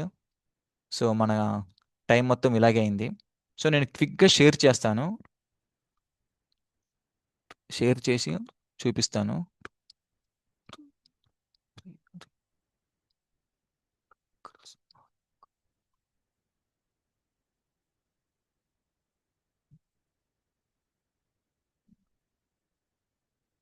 ఆ! స్లైడ్ షో కనిపిస్తుందండి అందరికి? ఇస్తోంది ప్రభుజీ. భాగవత కనిపిస్తుంది. కథలు. కరెక్ట్. కరెక్ట్. సో, ఇప్పుడు నేను ఇక్కడ చూడండి. పరీక్షిత్ మహారాజు గర్భంలో ఉన్నప్పుడే ఒక అశ్వత్థామ అదేమంటారు బ్రహ్మాస్త్రాన్ని విడిచిపెట్టినప్పుడు ఉత్తర పాహిమాం పాహిమా అని కృష్ణుని వేడుకుంటే చూడండి కృష్ణుడు ఏ విధంగా గర్భంలోకి ఎంటర్ అయ్యి పరమాత్మ రూపంలో ఎలా కాపాడుతున్నాడు. అంటే భక్తులని ఏ విధంగానే కాపాడతాడు కృష్ణుడు. మనమే లేట్ చేస్తున్నాం భక్తి చేయడంలో. సో, ఇది చూడండి. అతను పెద్ద రాజయ్యాక ఈ కలిపురుషుడు ఉన్నాడు చూడండి. ఇక్కడ ఎద్దు ఉంది కదా! ఈ 4 కాళ్ళని నరికేస్తూ ఉంటాడు ఈ కలిపురుషుడు. ఇక్కడ ధర్మం 4 పాదాలు నిలబడిందంటే ఎద్దు అనేది ధర్మంతో సమానం. ఆవు అనేది ధరణి ఈ భూమితో సమానం. అంటే చూడండి మన ధర్మం 4 పాదాల మీద ఉండడం అంటే సత్యం, శౌచం, తపం. ఆ తర్వాత 4ది ఏంటిది? సత్యం ఉంటుంది, శౌచం ఉంటుంది, తపం ఉంటుంది, దయ. ఈ 4 ఉంటాయి. మాంసం తినడం వల్ల మనలో దయాగుణం చచ్చిపోద్ది. అంటే ధర్మానికి ఒక పాదం పోయినట్టే. అబద్ధాలు చెప్పడం వల్ల సత్యం పోయినట్టే. హ్మ్. వేరే వాళ్ళతో ఉంటూ పెళ్ళైన తర్వాత కూడా వేరే వాళ్ళతో ఉంటే అలా చేయడం వల్ల మనలో క్లీన్లీనెస్ శుభ్రత పోయినట్టే, శౌచం పోయినట్టే. గ్యాంబ్లింగ్ చేస్తూ ఉంటే మనలో సత్యం పోయినట్టే. ఏవైనా మందు మత్తుపానీయాలు తీసుకుంటే మనలో ఆ తపోశక్తి ఇలా భగవన్ నామాన్ని జపించాలి, ఎక్కువసేపు కూర్చోవాలి, నామాన్ని జపించాలి, ఆ తపోశక్తి కూడా పోయినట్టే. అంటే చూడండి ఇక్కడ మీరు గమనించినట్లయితే మనం చేస్తున్నటువంటి కలియుగంలో ప్రతి ఒక్కరు ఈ 4 చేస్తూ ఉన్నారు. కాబట్టి ఇంక వాళ్ళకి ధర్మం అనేదే లేదు ఇంకా.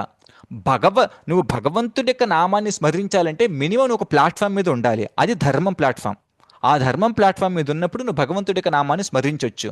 కానీ ఇక్కడ కలిపురుషుడు ఇలా చేస్తున్నప్పుడు ఈ పరీక్షిత్ మహారాజు వచ్చి తన శిరస్సుని ఇలా నరికేపోతుంటే అప్పుడు కలిపురుషుడు అంటారు, ఓ రాజా, నేను కూడా నీ రాజ్యంలో ఒక ప్రజనే, దయచేసి నాకు ఒక స్థానాన్ని ఇవ్వు, నేనేమి తప్పులేం చేయను, నన్ను ఒక స్థానాన్ని ఇవ్వంటే అప్పుడు పరీక్షిత్ మహారాజు ఈ 4 ప్లేసులు ఇస్తాడు. ఎక్కడైతే వ్యభిచారాలు చేస్తారు, ఎక్కడైతే మత్తు పానీయాలు తాగుతారు, ఎక్కడైతే మాంసాలు తింటూ ఉంటారు, ఎక్కడైతే మోసాలు చేస్తూ ఉంటారు, ఈ 4 ఉండే చోట నువ్వు ఉండు అంటే అప్పుడు అక్కడ పరీక్షిత్ మహారాజు ఉన్నప్పుడు ఈ 4 ఎవరు చేయరండి. కానీ తిను అనుకుంటారు ఈ 4 ఎవరు చేయరు కదా, నేను ఇక్కడ ఉంటే కలి ఎవరిని ఎఫెక్ట్ చేయలే అని. కానీ కలిపురుషుడు ఏం చేశారు, ఈ 4 చాలు నాకు, అందరిని ఇక్కడికి నేను లాక్కొస్తాను. ఇప్పుడు కలియుగంలో అదే జరుగుతుంది. ప్రతి ఒక్కరు అటువైపు వెళ్తున్నారు. కాబట్టి పరీక్షిత్ మహారాజ్ ఇదంతా తెలిసినప్పుడు కూడా ఎందుకు అలో చేశాడంటే పరీక్షిత్ మహారాజ్ చాలా చాలా బుద్ధిమంతుడండి. ఎందుకంటే ఎస్ కరెక్టే, కలేర్ దోష నిధే రాజన్, ఈ కలియుగంలో చాలా చాలా దోషాలు ఉన్నాయి. కలేర్ దోష నిధి అంటే ఒక నిధి గుట్ట, ఒక దోషాలు ఉన్నటువంటి గుట్ట, ఒక నిధి. ఆ ఉన్నప్పటికీ కూడా ఒక మంచి గుణం ఉంది. ఎందుకంటే మీరు సత్యయుగంలో త్రేతాయుగంలో ఎన్నో వేల సంవత్సరాలు తపస్సు చేస్తే తప్ప మనకు భగవంతుడి యొక్క వైకుంఠ గోలోక ధామాలు అనేవి రావు.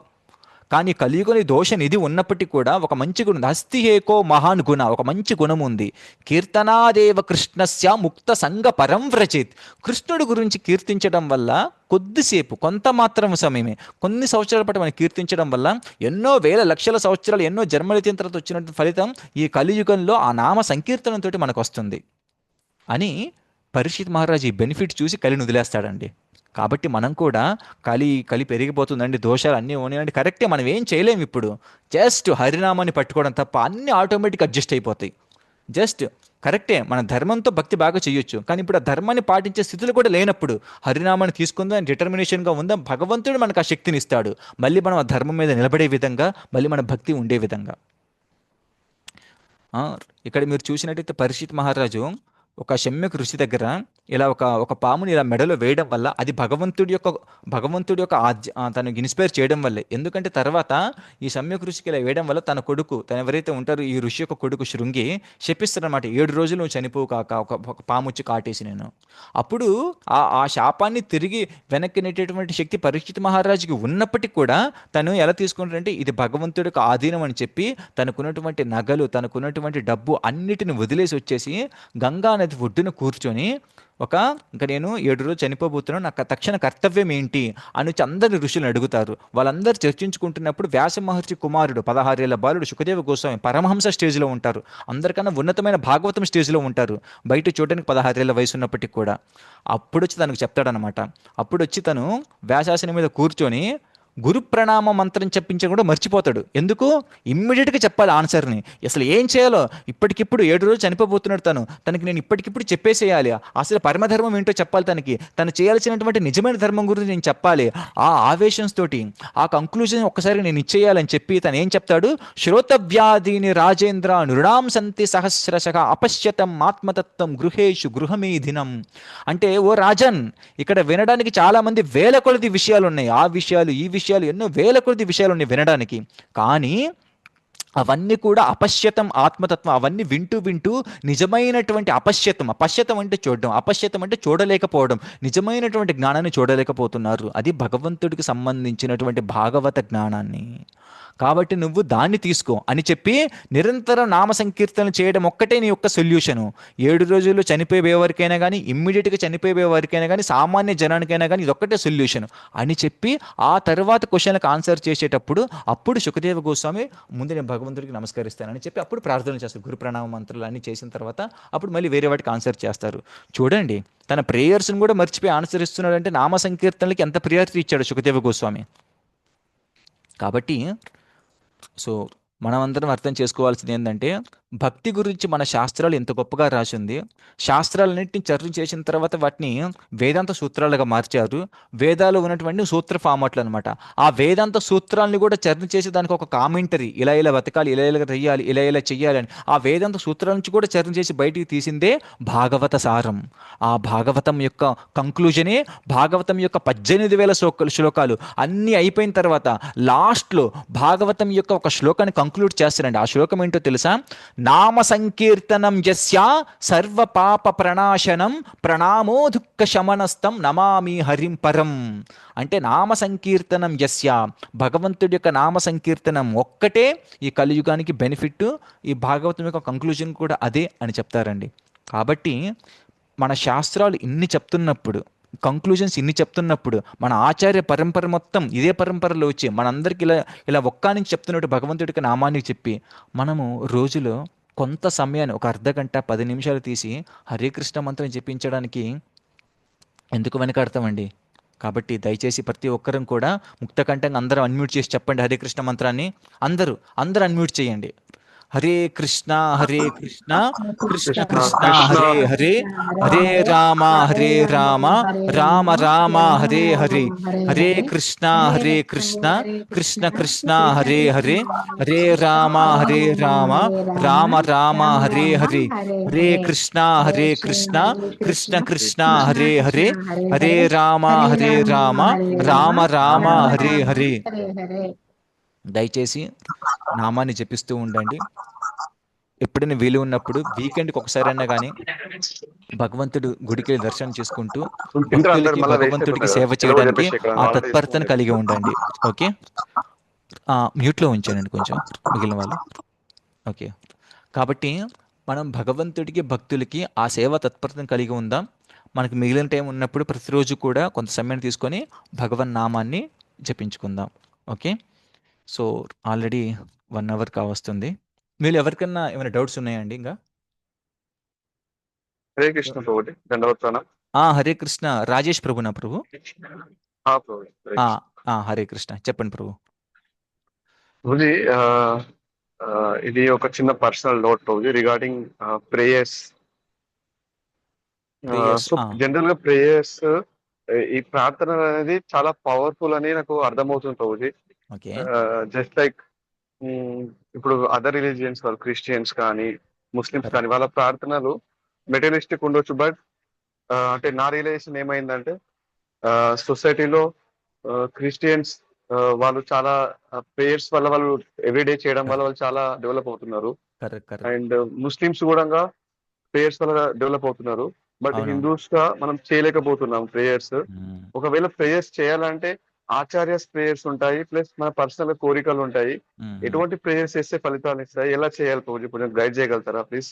ఓ, వెరీ గుడ్. చాలా చాలా వెరీ ఇంట్రెస్టింగ్ క్వశ్చన్ అండి. చాలా చాలా గొప్పగా అడిగారు. చాలా చాలా అసలు మ్, నిజానికి మీరు పూర్తిగా డిజైర్గా ఉన్నారు. చాలా బాగా అడిగారు. కరెక్ట్. మీరు అబ్జర్వ్ చేయండి, క్రిస్టియన్స్ వాళ్ళ యొక్క శక్తి మొత్తం ప్రేయర్స్ నుంచే వచ్చుద్ది. వాళ్ళు ఎంతగా అంటే ఆ, భగవంతుడి దగ్గర కూర్చొని ఇంకా ఏడుస్తున్నట్టే ఆ ప్రేయర్స్ అలా చేస్తారనమాట. సో, నిజంగా ఎవరన్నా గానీ అలాగా భగవంతుడు భగవద్గీతలో అంటారు, కొంతమంది ఫూలిష్ యజంతి అవిధిపూర్వకం అని. అవిధిపూర్వకం అంటే కొంతమంది మూర్ఖులు అవిధిపూర్వకం అంటే వేరే విధంగా పూజిస్తారంట. వేరే విధంగా పూజించడం అంటే ఏదో ఎవరినో ఒక మనిషిని దేవుడిని చేసేసి, ఎవరినో వేరే వాళ్ళని దేవుడిని చేసేసి, అసలు దేవుడికి రూపం లేదు అని ఎలా పెడితే అలా పూజిస్తారు. కానీ వాళ్ళు అలా చేస్తున్నప్పటికీ కూడా చాలా నమ్మకంతో చేస్తారు కాబట్టి వాళ్ళకి ఆ నమ్మకాన్ని కుదిర్చే విధంగా కూడా ఆ పరమాత్మ రూపంలో నేనే వాళ్ళకి ఆ నమ్మకాన్ని కుదిర్చి వాళ్ళకి బెనిఫిట్స్ ఇచ్చేది కూడా నేనే అని కృష్ణుడు అంటారనమాట పరమాత్మ రూపంలో. భగవంతుడు స్వయంగా రాడు, కానీ హృదయంలో ఉన్నటువంటి వాళ్ళకి ఆ విధంగా వాళ్ళు కోరుకుంటున్నారు కాబట్టి వాళ్ళు ఇన్స్పైర్ చేస్తారనమాట. అయితే ఇప్పుడు కమింగ్ టు ప్రేయర్స్. ప్రేయర్స్ అనేవి చాలా రకాలుగా ఉన్నాయండి.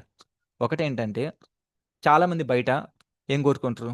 ఓ భగవంతుడా, give me my daily bread. అంటే చాలామంది క్రిస్టియన్స్ అమెరికాలో ఉన్నప్పుడు ఇదివరకు వాళ్ళకి కామన్ స్లోగాన్ అనమాట, మాకు డైలీ బ్రెడ్ ఇవ్వండి అని. కానీ ప్రభుపాదుల వారు చాలాసార్లు అంటారు, ఏమంటారంటే ఒక ఆఫ్రికా ఖండంలో ఒక ఏనుగు ఒక టన్నుల కొద్ది ఆహారం తింటుంది. దానికి ఆహారం ఎవరు అరేంజ్ చేశారు? ప్రేయర్ చేయకుండానే. భగవంతుడు ఫుడ్ ఆల్రెడీ ఇచ్చేశారండి. కానీ ఇక్కడ మనం గుర్తుంచుకోవాల్సింది ఏంటంటే ప్రేయర్స్ అనేవి డైరెక్ట్గా మన హృదయాన్ని భగవంతుడి కనెక్ట్ చేస్తాయండి. అంటే ఉదాహరణకి ఇప్పుడు మనం ఎవరికైనా దూరంలో ఒక వ్యక్తి ఫోన్ చేసినప్పుడు మనం ఇలా ఫోన్ మాట్లాడితే ఒక రేడియో వేవ్స్ అనేవి వెళ్తాయి. ఎలా వెళ్తే మనకు తెలీదు. ఇక్కడ ఫోన్ ఉంటుంది, అక్కడ ఫోన్ ఉంటుంది. మధ్యలో ఎలక్ట్రోమాగ్నెటిక్ వేవ్స్ ఉంటాయి. ఎలక్ట్రోమాగ్నెటిక్ వేవ్స్ కనిపించకుండానే మన భౌతికంగానే మనం ఇంత కనిపిస్తే, అంటే ఇంత చేయగలిగితే కనిపించిన ఎలక్ట్రోమాగ్నెటిక్ వేవ్స్ తోటే మరి కాన్షియస్నెస్ అనేది ఇంకా డీపర్ లెవెల్ అండి. మన మనో చిత్త అహంకారాలను దాటున్నటువంటి కాన్షియస్నెస్ అంటే చేతనం. ఆ కాన్షియస్నెస్ చాలా పవర్ఫుల్. ఆ ఫుల్లీ కాన్షియస్నెస్ హార్ట్ తోటి మనం భగవంతుడి గారిని స్మరిస్తే ఆ ప్రేయర్స్ డైరెక్ట్గా వెళ్తాయండి భగవంతుడి దగ్గరికి. మరి ఇప్పుడు ఏం చేయాలి? ఏం ప్రేయర్స్ చేయాలి అనేది మనకు సందేహం. మీరు చూసినట్లయితే భాగవతంలో ప్రహ్లాద్ మహారాజు ప్రేయర్స్ ఉంటాయి. ఆ ప్రేయర్స్ మనం పలకొచ్చు. ధ్రువ మహారాజు ప్రేయర్స్ ఉంటాయి. అవి పలకొచ్చు. కుంతి మహారాణి ప్రేయర్స్ ఉంటాయి. అవి పలకొచ్చు. చిన్న చిన్న నోట్బుక్లు దొరుకుతాయి. మీరు ఇస్కాన్ సెంటర్లు ఎక్కడికి వెళ్ళినా కానీ అవి కొనుక్కోరావచ్చు. అంబరీష్ మహారాజు ప్రేయర్స్ ఉంటాయి. ఇలా భాగవతం మొత్తం ప్రేయర్సే. ప్రతి భక్తుడు భక్తి చేస్తారు, భగవంతుడు దర్శనమిస్తారు, ప్రేయర్ స్టార్ట్. భగవంతుడు భక్తి చేసేటప్పుడు ప్రేయర్స్, ప్రతి చోట ప్రేయర్సే మనకు కనిపిస్తాయి. మరి మేము ఆ ప్రేయర్స్ చదువుతామండి. కానీ మాకు ఆ ప్రేయర్స్ చేస్తున్నప్పటికి కూడా మేము ఇంకా జెన్యూన్గా భగవంతుడితో కనెక్ట్ అవ్వాలి అంటే ఒక మంచి సొల్యూషన్ అండి. అది ప్రాక్టికల్ సొల్యూషను చెప్తాను.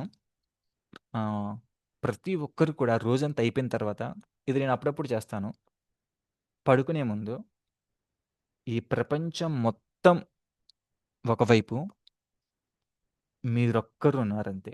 ఈ ప్రపంచాన్ని మర్చిపోండి. మీరున్నది ఇల్లు, ఈ ప్రపంచం, ఈ బంధువులు, బాంధవ్యాలు వీటన్నిటిని ఓకే ఉన్నాయి. అవి ఎప్పుడూ ఉంటాయి. కాస్త సైడ్ చేయండి మీ నుంచి. మీరొక్కరే ఉన్నారు. మీ హృదయంలో కృష్ణుడున్నారు. లేదంటే ఎదురుగానే ఉన్నాడనుకోండి. మీరు మీ మనస్ఫూర్తిగా మీ హృదయంలో ఏముందో హ్యాపీగా బయట పెట్టండి. కృష్ణ, నేను జనరల్‌గా నేనేం చేస్తానంటే, కృష్ణ ఇవాళ ఇద్దరు ముగ్గురు డివోటీని కలిశాను. వాళ్ళతో నేను కొంచెం అటు ఇటుగా సరిగ్గా మాట్లాడలేకపోయాను. వాళ్ళని కొంచెం హర్ట్ చేసున్నాను. నన్ను క్షమించు కృష్ణ. ఇక్కడి నుంచి నేను మార్చుకుంటాను. ఆ! కృష్ణ, నేను మొన్న ఒకరోజు అక్కడ క్లాస్ ఇవ్వడానికెళ్ళాను. వాళ్ళు చాలా సిన్సియర్‌గా భక్తి చేయడం ప్రయత్నిస్తున్నారు. వాళ్ళకి కొంచెం నువ్వు హెల్ప్ చేయి కృష్ణ. కృష్ణ, నేను ఇవాళ వేరే చోట ఒక క్లాస్ ఇచ్చాను. మరి నేను సరిగ్గా చెప్పానో లేదో తెలీదు. దయచేసి నేను వాళ్ళు చెప్పింది సరిగ్గా వాళ్ళకి అర్థమయ్యే విధంగా, వాళ్ళు సరిగ్గా భక్తి చేసుకునే విధంగా చూడు కృష్ణ. హ్మ్. అంటే చూడండి, ప్రేయర్స్ అనేవి ఇవేవి మన నోట్‌బుక్‌లో రాసుకుంది కాదు. ఏ భాగవతంలో ఎక్కడ చదివింది కాదు. మన నిజమైన జీవితంలో మనకు జరుగుతున్న వాటి ఎవరి జీవితం, ప్రతి ఒక్కరి జీవితం యూనిక్‌గా ఉంటుంది. ఒకరి జీవితంలో జరిగింది ఇంకొకరి జీవితం జరిగి ఉండాల్సింది ఏం లేదు.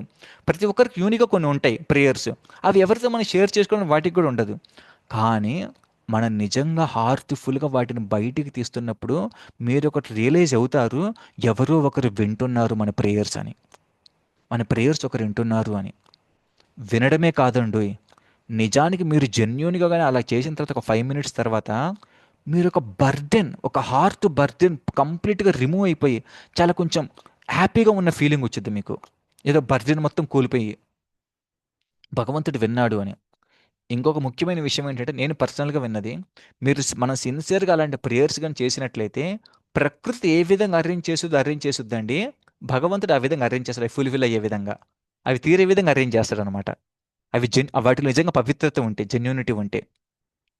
అంత అంత పవర్‌ఫుల్ అండి ప్రేయర్స్. ప్రేయర్స్ అంటే మనం పెద్ద పెద్ద శ్లోకాలు అవి కూడా చదవనవసరం లేదు. మన హార్ట్‌లో ఏముందో కంప్లీట్‌గా కృష్ణ ముందు నేక్‌డ్‌గా ఉంచుదాం. యెస్, మనం అందరి దగ్గర హైడ్ చేయొచ్చు. కృష్ణుడు ప్రతీదీ చూస్తూనే ఉన్నాడు. కృష్ణుడి దగ్గర మనం ఎందుకంటే ఇంకా సిగ్గుపడాల్సిన అవసరం ఏమొచ్చింది? కృష్ణుడి దగ్గర కంప్లీట్‌గా we can see Krishna, yes, నా హార్ట్‌లో అదుంది, ఇదుంది, ఆ అనర్థాలున్నాయి, ఈ అనర్థాలున్నాయి, అవున్నాయి, ఇవున్నాయి, ఇవన్నీ ఉన్నాయి కృష్ణ అని ఓపెన్‌గా చెప్పుకుందాం కృష్ణకి. ఏం చెప్పాలి?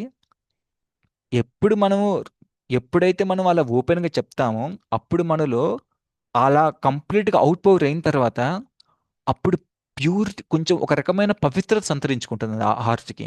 మీరు అబ్జర్వ్ చేయండి. ఎప్పుడైతే హార్ట్‌కి కొంచెం పవిత్రత, కొంచెం ప్యూరిటీ వస్తుందో, మనకు తెలియకుండానే ఒక దృఢ దాన్నేమంటారు? ఆహ్, డిటర్మినేషన్ కలుగుద్ది. దృఢ నిర్ణయాలు కలుగుతాయి. యెస్, ఇక నుంచి నేను ఇలా చేయకూడదు, ఇలా ఉండాలి అని. కంటామినేటెడ్ బాగా కలుషితమైనటువంటి హార్ట్స్‌లో మనం ఏ నిర్ణయాలు తీసుకోలేమండి. తీసుకున్నా గాని ఒక 10 నిమిషాలు ఉంటుంది. తర్వాత మళ్ళీ వదిలేస్తాం. వాటిని అంత దృఢ నిశ్చయంగా తీసుకొని చేయలేమన్నమాట. కానీ ఎప్పుడైతే హార్ట్ కొంచెం ప్యూరిఫై అవుద్దో, ఆ ప్యూరిఫైడ్ హార్ట్‌లో నువ్వేదైనా నిర్ణయాలు తీసుకుంటే వాటిని ఫాలో అవ్వగలుగుతాం. ఇది భగవంతుడిచ్చినటువంటి కృప. ఈ విధంగా ప్రేయర్స్ ఉపయోగపడతాయండి.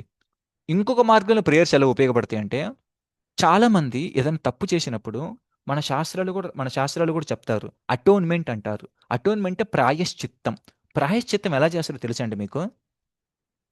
ఎవరైనా ఏదో నిజంగా ఇప్పటివరకు ఎన్నో చేశాం మనం. కొన్ని తప్పులైతే చేశాం. వాటిని నువ్వు భగవంతుడి దగ్గరికెళ్ళి నిజంగా జెన్యూన్‌గా ఓపెన్ అయిపోయి, కృష్ణ, యెస్, ఎవరికీ చెప్పనవసరం లేదు. అట్‌లీస్ట్ కృష్ణకి నేను చేశాను ఈ తప్పులు. యెస్, కరెక్టే కృష్ణ, నేను చేశాను అని. అవి ఒక అజ్ఞానంతో చేశాను, ఒక మోహంతో చేశాను, ఒక బాంధవ్యంతో చేశాను కృష్ణ.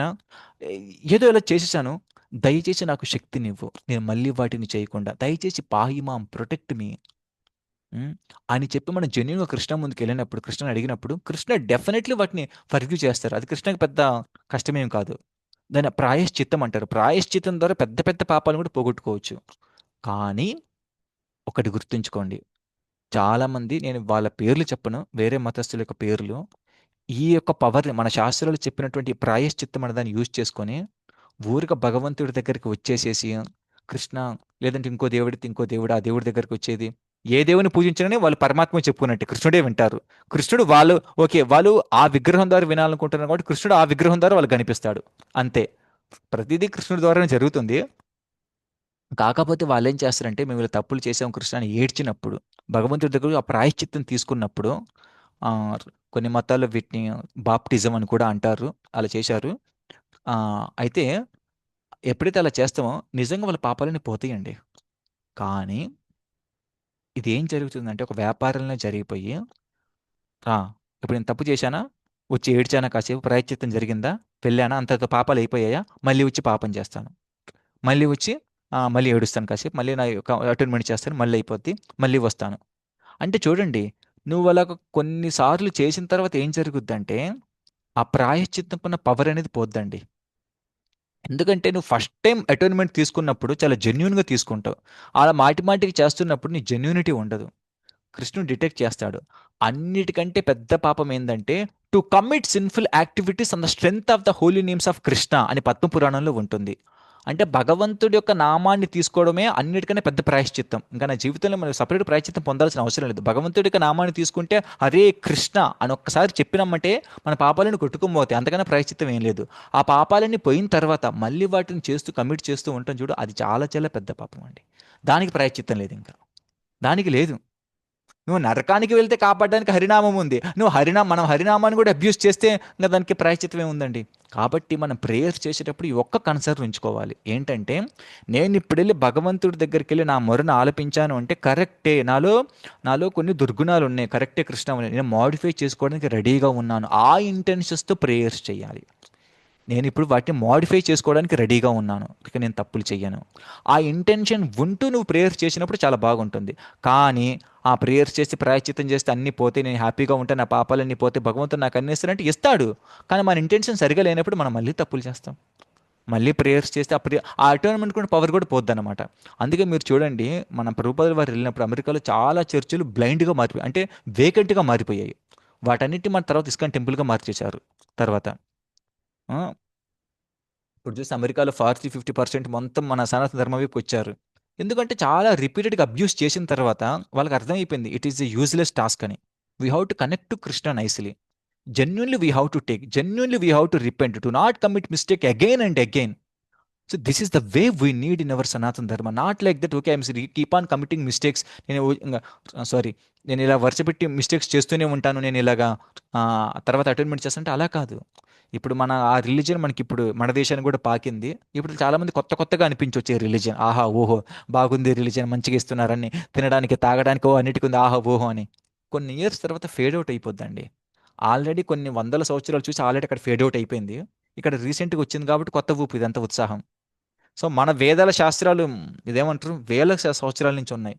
ఆ శాస్త్రాలు ఏముందో మనకు తెలియదు, ఏం చెప్పారో మనకు తెలియదు. ఈ మిడిమిడి జ్ఞానం వచ్చి వీళ్ళు పైన బూజింగ్ లాగిచ్చి అన్ని బెనిఫిట్స్ ఇచ్చేసరికి ఆ భౌతిక ఆనందాలు వాళ్ళు బాగా కనిపిస్తాయి, నిజమైన శాస్త్రం తక్కువగా అనిపించింది. సరే నిజమైన శాస్త్రం ఎవరికి కావాలి, ఆ భౌతిక ఆనందాలు బాగా దొరుకుతున్నది ఇక్కడ. అది అంటే ధర్మం అంటే ఎలా మారిపోయింది, శాస్త్రం ఏం చెప్పబడింది కాదు, నా ఆనందం తీరితే అదే ధర్మం. ఆనందో పరమధర్మం అంటారు కదా. ఆనంద పరమధర్మం అంటే నువ్వు భగవంతుని పూజిస్తూ వచ్చినట్టు ఆనందం కావాలి, అంతేగాని నువ్వు ఏదో మాంసం తినో ఏదో అప్పటికప్పుడు వచ్చే ఆనందాలు అది దాని ధర్మం చేయకూడదు. అందుకే వీటన్నిటిని ఏమంటారంటే భాగవతం స్టార్ట్ అయ్యేటప్పుడు ఏం చెప్పుద్దంటే ఇలాంటి కైతవ ధర్మాలన్నీ చేసి చెప్పుద్దండి. ధర్మ ప్రోజిత కైతవత్ర పరమో నిర్మత్సరాణం సతం. అంటే ధర్మ ప్రోజిత ఆ కైతవ ధర్మాలన్నీ పక్కన పెట్టి నేను నిజంగా హార్ట్ఫుల్గా కృష్ణకు ప్రే చేస్తున్నాను, మళ్ళీ నేను తప్పులు చెయ్యను, ఇంతకి చేసింది చాలు, ఇక కృష్ణ ఇక నేను తప్పులు చేయను, దయచేసి నేను ప్రొటెక్ట్ చెయ్యి, నేను ఆమాన్ని తీసుకుంటాను, హరికృష్ణ మాత్రం నేను చెప్పిస్తాను, ధర్మాన్ని సరిగ్గా నిర్వర్తిస్తాను అనేటువంటి మార్గంలో మనం ముందుకెళ్తే అప్పుడు మన భగవంతుడు సంరక్షించి దాన్ని పరమధర్మం, దాన్ని భగవత్ ధర్మంగా తీసుకుంటాడు. కానీ అలా కాని పక్షాన అది కైతవ ధర్మం, చీటింగ్ రిలీజియన్ అంటారు.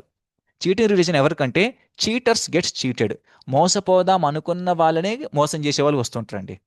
అంటే వాళ్ళకి భౌతిక ఆనందాలు కావాలి, భక్తి తుమకల పైన వస్తే చాలనుకున్న వాళ్ళకి అలాంటి వాళ్ళు తగులుతారు. వాళ్ళు ఎప్పటికో రియలైజ్ అవుతారు భగవంతుడి యొక్క కృపతోటి. ఎవరైతే ఈ మార్గాన మనకు ఎస్పెషల్లీ గౌడీయ వైష్ణవ సంప్రదాయం ఎవరైతే వచ్చారో ఆర్డినరీ వాళ్ళు కాదండి. వాళ్ళకి ఎంతో కృతజన్మ కృపం ఉంటే తప్ప హరికృష్ణ మంత్రాన్ని ఇలా వినరు. కాబట్టి మనం ప్రేయర్స్ అనేవి రెక్టిఫికేషన్ మూడ్తో చేసుకోవాలి. నేను ఇక్కడి నుంచి చెయ్యను కృష్ణ అనేటువంటి భావంతో నువ్వు ఏ ప్రేయర్ అర్పించినా కానీ చాలది. అది ఎంత చిన్నదైనా కానీ, అది ఏ లాంగ్వేజ్లోనే కానీ పర్లేదు, మీ మనసులో ఏదున్నా కానీ పర్లేదు, అది ఆయన భగవంతుడు చాలా శ్రద్ధగా వింటారు. ఎందుకు? కృష్ణుడు భావగ్రాహి జనార్దన. కృష్ణుడు మన భావాన్ని చూస్తాడు, మనం ఏం చేసామనేది కాదు, మనం ఏం అర్పించామనేది కాదండి. సరేనండి, అర్థమైందండి రాజేష్ గారు ప్రేయర్స్ ఎలా చేయాలో? Yes Prabhuji, okay. Just add on to your points Prabhuji. Christians కి ఇది చాలా పవర్ఫుల్ గా వర్కౌట్ అవుతుంది అండ్ ముస్లిమ్స్ కూడా వర్కౌట్ అవుతుంది. బట్ హిందూయిజం వల్ల ఇది ఒక రిచువల్ గా ప్రాక్టీస్ చేయలేకపోతుంది ప్రభుజీ. ఉమ్. వాళ్ళు డైలీ రొటీన్ 5 టైమ్స్ అని 3 టైమ్స్ అని చేస్తారు క్రిస్టియన్స్ అంటే ఇప్పుడు ముస్లిమ్స్. క్రిస్టియన్కి బట్ వర్కౌట్ అవుతుంది ఎలా చెప్తున్నారు మీరు? ముస్లింకి వర్కౌట్ అవుతుంది, మనకి హిందువులకు వర్కౌట్ కావట్లేదు ఎలా చెప్తున్నారు? Because of their material success Prabhuji, ఆ, వాళ్ళు మెటీరియల్ అన్సక్సెస్ఫుల్. ఈ పాయింట్ నాకు కావాల్సింది, కరెక్ట్. ఇప్పుడు చూడండి, వాళ్ళు మంచి కారులో వెళ్ళారు. ఈ బ్రాహ్మణుడు ఇక్కడ ఒక పూరి గుడిసెలో చాలా కాలం నుంచి ఉన్నాడండి. రోజు ఇంటికి వెళ్ళి అడుక్కుంటున్నారు. ఈయన చూడండి, వాళ్ళు నైస్ కారులో తిరుగుతున్నాడు. అమ్మ సండే వస్తే మంచి నైస్గా తింటున్నారు. భక్తిని మెటీరియల్ సక్సెస్తో కొలవకూడదు. ఫస్ట్ రీజన్ ఎందుకు కలవకూడదు? సంతుష్ట సతతం యోగి యతాత్మ దృఢ నిశ్చయ మయ్యార్పిత మనోబుద్ధిర్యో మద్భక్త సమే ప్రియ. ఆ భక్తుడు నాకు ఇష్టమైన వాడు అని భగవద్గీతలో కృష్ణుడు అంటారు. ఏ భక్తుడు? సంతుష్ట సతతం యోగి. ఇవాళ నాకు తినడానికి నీళ్ళు ఉన్నాయా? ఓకే. తినడానికి కొంచెం అన్నం ఉందా? లేదా? అయితే ఓకే, నాకు హరినామం ఉంది. మనం ఇలాంటి యాటిట్యూడ్తో వెళ్తున్నప్పుడు అప్పుడు మనకు ఏం జరుగుద్దంటే 2 విషయాలు జరుగుతాయి. నెంబర్ 1, కృష్ణుడు అరే తనకు అది లేదు ఇది లేదని హ్యాంకరింగ్ అవ్వట్లేదు. తన యద్భావ్యం తద్భవతు పూర్వకర్మాను రూపం. తన కర్మ ప్రకారం ఏదొచ్చిందో అది తీసుకుని ఉంటున్నారు. నెంబర్ 2, ఇప్పుడు తను ఇంత సంతుష్టంగా భక్తి చేస్తున్నాడు కాబట్టి తినకు నేను అన్ని సమకూరుస్తాను. అన్ని సమకూర్చడం అంటే ఏదో 5 స్టార్ బిల్డింగ్ ఇచ్చేసి అన్ని అరేంజ్ చేసి అలా ఇవ్వడం కాదండి. తనకి ఎక్కడ ఏ లోపం రాకుండా చూసుకుంటాడు. అది భగవంతుడు ఇచ్చేటువంటి కృప. తన దగ్గర ఏమీ లేకపోవచ్చు, కానీ తను ఏ సమస్యతో ఉండడు. మిగిలిన వాళ్ళ దగ్గర అన్నీ ఉండొచ్చు, కానీ అన్ని సమస్యలతో ఉండొచ్చు. కోట్లు ఉండొచ్చు, కానీ కూతురు చెప్పిన మాట వినకపోవచ్చు. కొడుకుడు సరిగా ప్రవర్తించకపోవచ్చు. మనం బయటకున్నటువంటి సక్సెస్ని అసలు మెజర్ చేయకూడదండి. ఎందుకంటే ఎప్పుడైతే ద మొమెంట్ మనం ఎక్స్టర్నల్ యొక్క సక్సెస్ని ఎప్పుడైతే చూస్తామో ఇమ్మీడియట్గా మనం ఏం చేసామంటే భక్తిని అవమానించేసాం, భగవంతుని అవమానించేసినట్టు లెక్క. ఎందుకంటే మీరు ఒకటి గమనించండి, ఇప్పుడు చాలామంది బయటకు జరుగుతున్న ఈ సొల్యూషన్ ఏంటంటే మేము భగవంతుని పూజించగానే అమెరికాలో ఉన్న స్లోగన్ ఏంటంటే, oh God give me our daily bread, మాకు డైలీ బ్రెడ్ ఇవ్వండి, ఇదే మాకు చాలు, మాకు ఈరోజు పొట్ట నిండితే చాలు అంతవరకు కోరుకుంటారండి. నిజం చెప్పాలంటే మన సనాతన ధర్మంలో ఇలాంటి ప్రేయర్స్ అనేవి ఉండవు. మన సనాతన ధర్మంలో ఏముంటే తెలుసా? భగవాన్, ఓ భగవంతుడు, ఓ కృష్ణ, ఇవాళ నేను నీకు నైవేద్యం పెడతాను, నువ్వు నాకు ఇవ్వడం కాదు, నేను నీకు ఇస్తాను అంటే ఏదో అహంకారంతో చెప్పినట్టు కాదండి. ఎందుకంటే కృష్ణ, నువ్వు నాకు 1 బస్తా అడిగితే 10 బస్తాలు పండించే ధాన్యాన్ని ఇచ్చావు. ఇప్పుడు చూడు, నేను నీకు 1 బస్తా ఇవ్వడానికి నాకేమంత పొరపాటు ఏం కాదు. నీ శ్రీరామనామం వచ్చినప్పుడు రాములోరికి అందరికీ వండి పెట్టడానికి నాకు 1 కింటా ఇచ్చేస్తాను అని అంత ధైర్యంగా ఇచ్చేసేవాళ్ళండి. మన సనాతన ధర్మంలో ఎప్పుడు భగవంతుడికి ఇవ్వడమే కానీ యాచించడం అనేది ఎప్పుడు లేదండి. ఎందుకు? భగవంతుడు ఆల్రెడీ అరేంజ్ చేస్తాడు, ఆ నమ్మకం వాళ్ళకు ఉంది. కానీ ఇప్పుడేం జరుగుతుందంటే ఎంత దరిద్రంగా తయారైందంటే మన సివిలైజేషను, కమ్యూనిస్టులు ఉంటారనమాట. వాళ్ళు ఏం చేస్తారంటే వాళ్ళందరూ డబ్బులంతా లాగేసుకుంటారు జనాల దగ్గర నుంచి. మీరు భగవంతుడికి ప్రే చేయండి అనగానే ప్రే చేస్తారు, భగవంతుడు మాకు తినడానికి తిండి ఫుడ్ ఇవ్వు అని. కమ్యూనిస్టులు చూస్తారు, వాళ్ళు కూడా చూస్తారు, భగవంతుడు రాడు. చూసావా, నువ్వు భగవంతుడికి ప్రే చేసావు, భగవంతుడు వచ్చి ఇవ్వలేదు, నాకు ప్రే చేయి. ఓ కమ్యూనిస్టా, నాకు కొంచెం తినడానికి ఫుడ్ ఇవ్వనగానే ఇదిగో ఒక ట్రక్కులో నుంచి ఒక రైస్ ప్యాకెట్ తీసి ఇలా పడేస్తాడు. చూడు, నేను నీకు ఇచ్చాను కాబట్టి నువ్వు నమ్ముకో, నేనే దేవుణ్ణి. ఎంత మూర్ఖత్వం అండి ఇది, ఎంత ఫూలిష్నెస్ అండి. It is going on out side world. ఇదే జరుగుతుంది బయట ఇదే జరుగుతుంది. బయట ఏం జరుగుతుందంటే వాళ్ళు ధర్మాన్ని నిర్వర్తించడంలో ఫెయిల్ అవుతున్నారండి, అంతే. నువ్వు మన ధర్మాన్ని నిర్వర్తిస్తూ భగవంతుడు శరణ్ తీసుకుంటూ చెయ్యండి. దెన్ అప్పుడు అడగండి, నిజంగా భగవంతుడు మనకు అంత కృప చూపిస్తున్నాడా లేదా అని. ధర్మాన్ని తప్పుతూ మనం ధర్మాన్ని నిర్వర్తించకుండా కూడా ఎలా పెడితే అలా ఉన్నప్పుడు ఏదో ఒక మతాన్ని నమ్ముకుంటే నాకు వాళ్ళు ఆ బెనిఫిట్స్ ఇస్తున్నారు, ఈ బెనిఫిట్స్ ఇస్తున్నారు అంటే అప్పటికప్పుడు మనం చూసేసి నిర్ణయాలు తీసుకోకూడదండి. ఎందుకంటే ప్రతిదానికి రియాక్షన్స్ కొంత టైం పట్టుద్ది. చాలా మనం చూడొచ్చు, చాలామంది క్రిస్టియన్స్ వాళ్ళు చెప్పినటువంటి చాలా బయటన, సరే క్రిస్టియన్స్ కాదు, అదే క్రిస్టియన్స్లో కూడా మంచి క్రిస్టియన్స్ కూడా ఉన్నారు, నేను వాళ్ళ గురించి కామెంట్ చేయట్లేదు. క్రైస్తవ ధర్మాల గురించి మాట్లాడుతున్నాను. అది ఏ ధర్మమైనా కానీ భగవంతుడి ధర్మాన్ని పక్కన పెట్టి ఏదో భౌతిక ఆనందాలు తీసుకున్నటువంటి ఏదైనా కానీ క్రైస్తవ ధర్మమే. అది మన హిందువులైనా కానీ అంతే. ఏదైనా హిందువులైనా కానీ భగవంతుడి నుంచి బెనిఫిట్స్ అయినా కావాలంటే అది కూడా క్రైస్తవ ధర్మమే. అలా కాదు, మన ధర్మం ఏదైతే ఉందో దాన్ని నిర్వర్తిస్తూ భగవంతుడి సేవ చేస్తూ నిర్వర్తించాలి. అప్పుడు మనకి ఏదైనా జరిగితే అప్పుడు మనం క్వశ్చన్ చేయొచ్చు భగవంతుడిని. మన హిస్టరీ మొత్తం చూసినట్లయితే మన సనాతన ధర్మంలో అది ఎవ్వరు కూడా దాన్ని ఏమంటారు, కౌంతేయ ప్రతిజానేహి నమే భక్త ప్రణశ్యతి. ఓ కుంతి పుత్రుడు అర్జున, బోల్డ్గా డిక్లేర్ చేసేసే, నమే భక్త ప్రణశ్యతి, నా భక్తులకి ఎప్పుడు నాశనం ఉండదు అని భగవంతుడు చెప్తారు భగవద్గీతలో. కాబట్టి మనం బయట వారు ఏదో వాళ్ళు భౌతికంగా అన్ని మెటీరియల్ ఫెసిలిటీస్ ఉన్నాయంటే వాళ్ళ భక్తి స్టేటస్ ఏందండి? వాళ్ళు ఎంతవరకు భగవంతుడు కనెక్ట్ అవ్వగలిగారు? ఆ, వాళ్ళు ఏదైనా ప్రాబ్లం వచ్చినప్పుడు ఏదైనా రాగానే మాకు మెటీరియల్ ఫెసిలిటీస్ పోయాయని బాధపడమే తప్ప భగవంతుడి మీద ఆధారపడడం ఏమైనా ఉందా? అది లేదు. అది భగవంతుడు ఎందుకు ఆరాధిస్తున్నామంటే నాకు భౌతికంగా రావాలి. ఇదేంది బిజినెస్ ట్రాన్సాక్షన్ అనమాట. భగవంతుడు నేను నీకు ప్రేయర్ చేశాను, నువ్వు నాకు అది ఇవ్వు. ఈ బిజినెస్ ట్రాన్సాక్షన్ మనకొద్దండి. అమ్మ బిడ్డకి ఎలా సేవ చేస్తుందంటే బిడ్డ తనకి ఏది చేసినా చేయకున్నా కానీ ప్రేమ, ఆ ప్రేమతో మనకు సేవ చేయాలి భగవంతుడితోటి. నువ్వు నాకు ఇచ్చినా ఓకే కృష్ణ, ఇవ్వకున్నా కానీ ఓకే. భగవంతుడు ఏమంత క్రూరుడు కాదండి, నేను హింసిస్తూ ఆనందపడేంత రకమైతే కాదు. భగవంతుడు కేవలం మన నుంచి కోరుకుంటుంది ప్రేమ. ఆ ప్రేమతో భక్తి చేద్దాం, మన కర్మ ప్రకారం ఎలా ఉంటే అలా జరుగుద్ది అనుకుని చేస్తున్నప్పుడు ఈ ప్రపంచంలో ఇంత మటుకు ఎవ్వరు మనకు అంటే ఇంతవరకు జరిగినటువంటి హిస్టరీ ప్రకారం చూసిన ఏ భక్తుడికి నాశనం జరగలేదు, ఇక ముందు కూడా జరగదు, ఇప్పుడు కూడా జరగదు. మనకు ఆ నమ్మకం ఉండాలి. సో అది రాజేష్ గారు, మీకు సందేహం క్లియర్ అయిందా? కాబట్టి కైతవ ధర్మాలు అనేవి భౌతిక ఫెసిలిటీస్ని యాచిస్తాయి. పరమధర్మం భాగవత ధర్మం అనేది భగవంతుడు సేవని యాచిస్తుంది. ఎస్, వాళ్ళ ధర్మాలు వాళ్ళు సేవ చేస్తూ ఉంటారు ఏది జరిగినా కానీ. హరే కృష్ణ. నేను వినిపిస్తున్నానండి రాజేష్ గారు? అవును బ్రో, వినిపిస్తుంది బ్రో. చాలా బాగా చెప్పారు బ్రో. ధన్యవాదాలు. చాలా ఓకే క్లియర్ ఓకే గా చెప్పారు. Okay okay thank you. కాబట్టి ఈ గొడవ ఉందండి. చాలా మంది బయట అపోహలో ఉంటారు, నేను కోరుకోగానే భగవంతుడు ఇవ్వాలి ఇవ్వట్లేదు అని. అలా కాదు. అరే అసలు భగవంతుడు కృష్ణ నువ్వు ఆకలిగా ఉన్నవా, నేను నీకు ఫుడ్ పెడతాను, అంత ప్రేమ ఉండాలండి. యశోదమయ్య నాకు ఆకలి అవుతుందని వెళ్ళదు. యశోదమయ్య ఏం చేసేది, కృష్ణుడు గొడవ చేస్తే కృష్ణుని చాలామంది అంటారు I want to become God. కానీ మన గౌడీ వైష్ణవులను we are more than God. More than God అంటే ఫాదర్ ఆఫ్ ది గాడ్. అందరు గాడ్ ఫాదర్ అంటారు. ఫాదర్ ఆఫ్ ది గాడ్, గాడ్కి ఫాదరు నందమహారాజు, గాడ్కి అమ్మ యశోదమయ్య. ఒక స్టిక్ తీసుకొని కొట్టడానికి వెళ్ళొద్ది. ముల్లోకాలని అన్ని భువనాలను అన్నింటినీ ఏలేటువంటి కృష్ణుడు ఒక అమ్మ చేతి కొట్టి దెబ్బలకి భయపడుతూ పరిగెడుతుంటారు. అంత ప్రేమతో మనం భగవంతుడి సేవ చేయాలండి. అది మనకు కావాల్సింది. అప్పుడు కృష్ణుడు దాన్ని ఏమంటారు, నార్మల్గా ఉన్న వాళ్ళని కృష్ణుని పట్టించుకుంటాడని. అసలు భగవంతుడు అంటే నమ్మకం లేని ఎత్తిష్టులకే భగవంతుడు అన్నీ ఇస్తున్నాడు. ఎంత ప్రేమతో సేవ చేసినప్పుడు భగవంతుడు మనల్ని ఎలా వదిలిపెడతాడండి? అస్సలు మనకు సమస్యే లేదు. కాబట్టి ఈ భౌతికమైనటువంటి కోరికలు కాస్త పక్కన పెడదాం, భగవంతుడి సేవగా దగ్గర అవుదాం. ఇది భాగవత ధర్మం, ఇది మనకు కావాల్సింది. So correct Prabhuji. ప్రభుజీ, నేను ఇన్ని డేస్ నుంచి ప్రేయర్స్ చేస్తున్నాను, సేవ చేస్తున్నాను, కానీ మీరు అన్నట్టుగా ప్యూరిటీ అనేది ప్రాపర్ గా మెయింటైన్ చేయట్లేదు రోజు అంతా. ఓకే మనకున్న ఈ మేనేజ్మెంట్ స్కిల్స్ వల్ల ఏదో కొంచెం ఉన్న టెక్నాలజీ వల్ల చేయగలుగుతున్నాం అనే ఒక ఫాల్స్ ఒపీనియన్ తో, ప్రైడ్ తో చేస్తున్న సర్వీసెస్ ప్రభుజీ ఇవన్నీ. బట్ ప్యూరిటీ సిన్సియర్ గా అనేది రాలేదు ప్రభుజీ. నాకు తెలిసి ప్యూరిటీ సిన్సియర్ ఉన్నప్పుడే ఆ ప్రేయర్స్ వర్క్ అవుతాయి అనిపిస్తుంది ఎగ్జాక్ట్లీ. ప్రభుజీ. మీకు నేను ఆల్రెడీ ఒక సొల్యూషన్ చెప్పానండి. ఏంటంటే మీరు రాత్రి పడుకునే ముందు జెన్యూన్గా ఉండండి. అట్లీస్ట్ మీతో మీరు, మీకు ఏ కోరికలు ఉన్నా ఏదున్నా కానీ డైరెక్ట్ కృష్ణుడి ముందు ఉంచండి.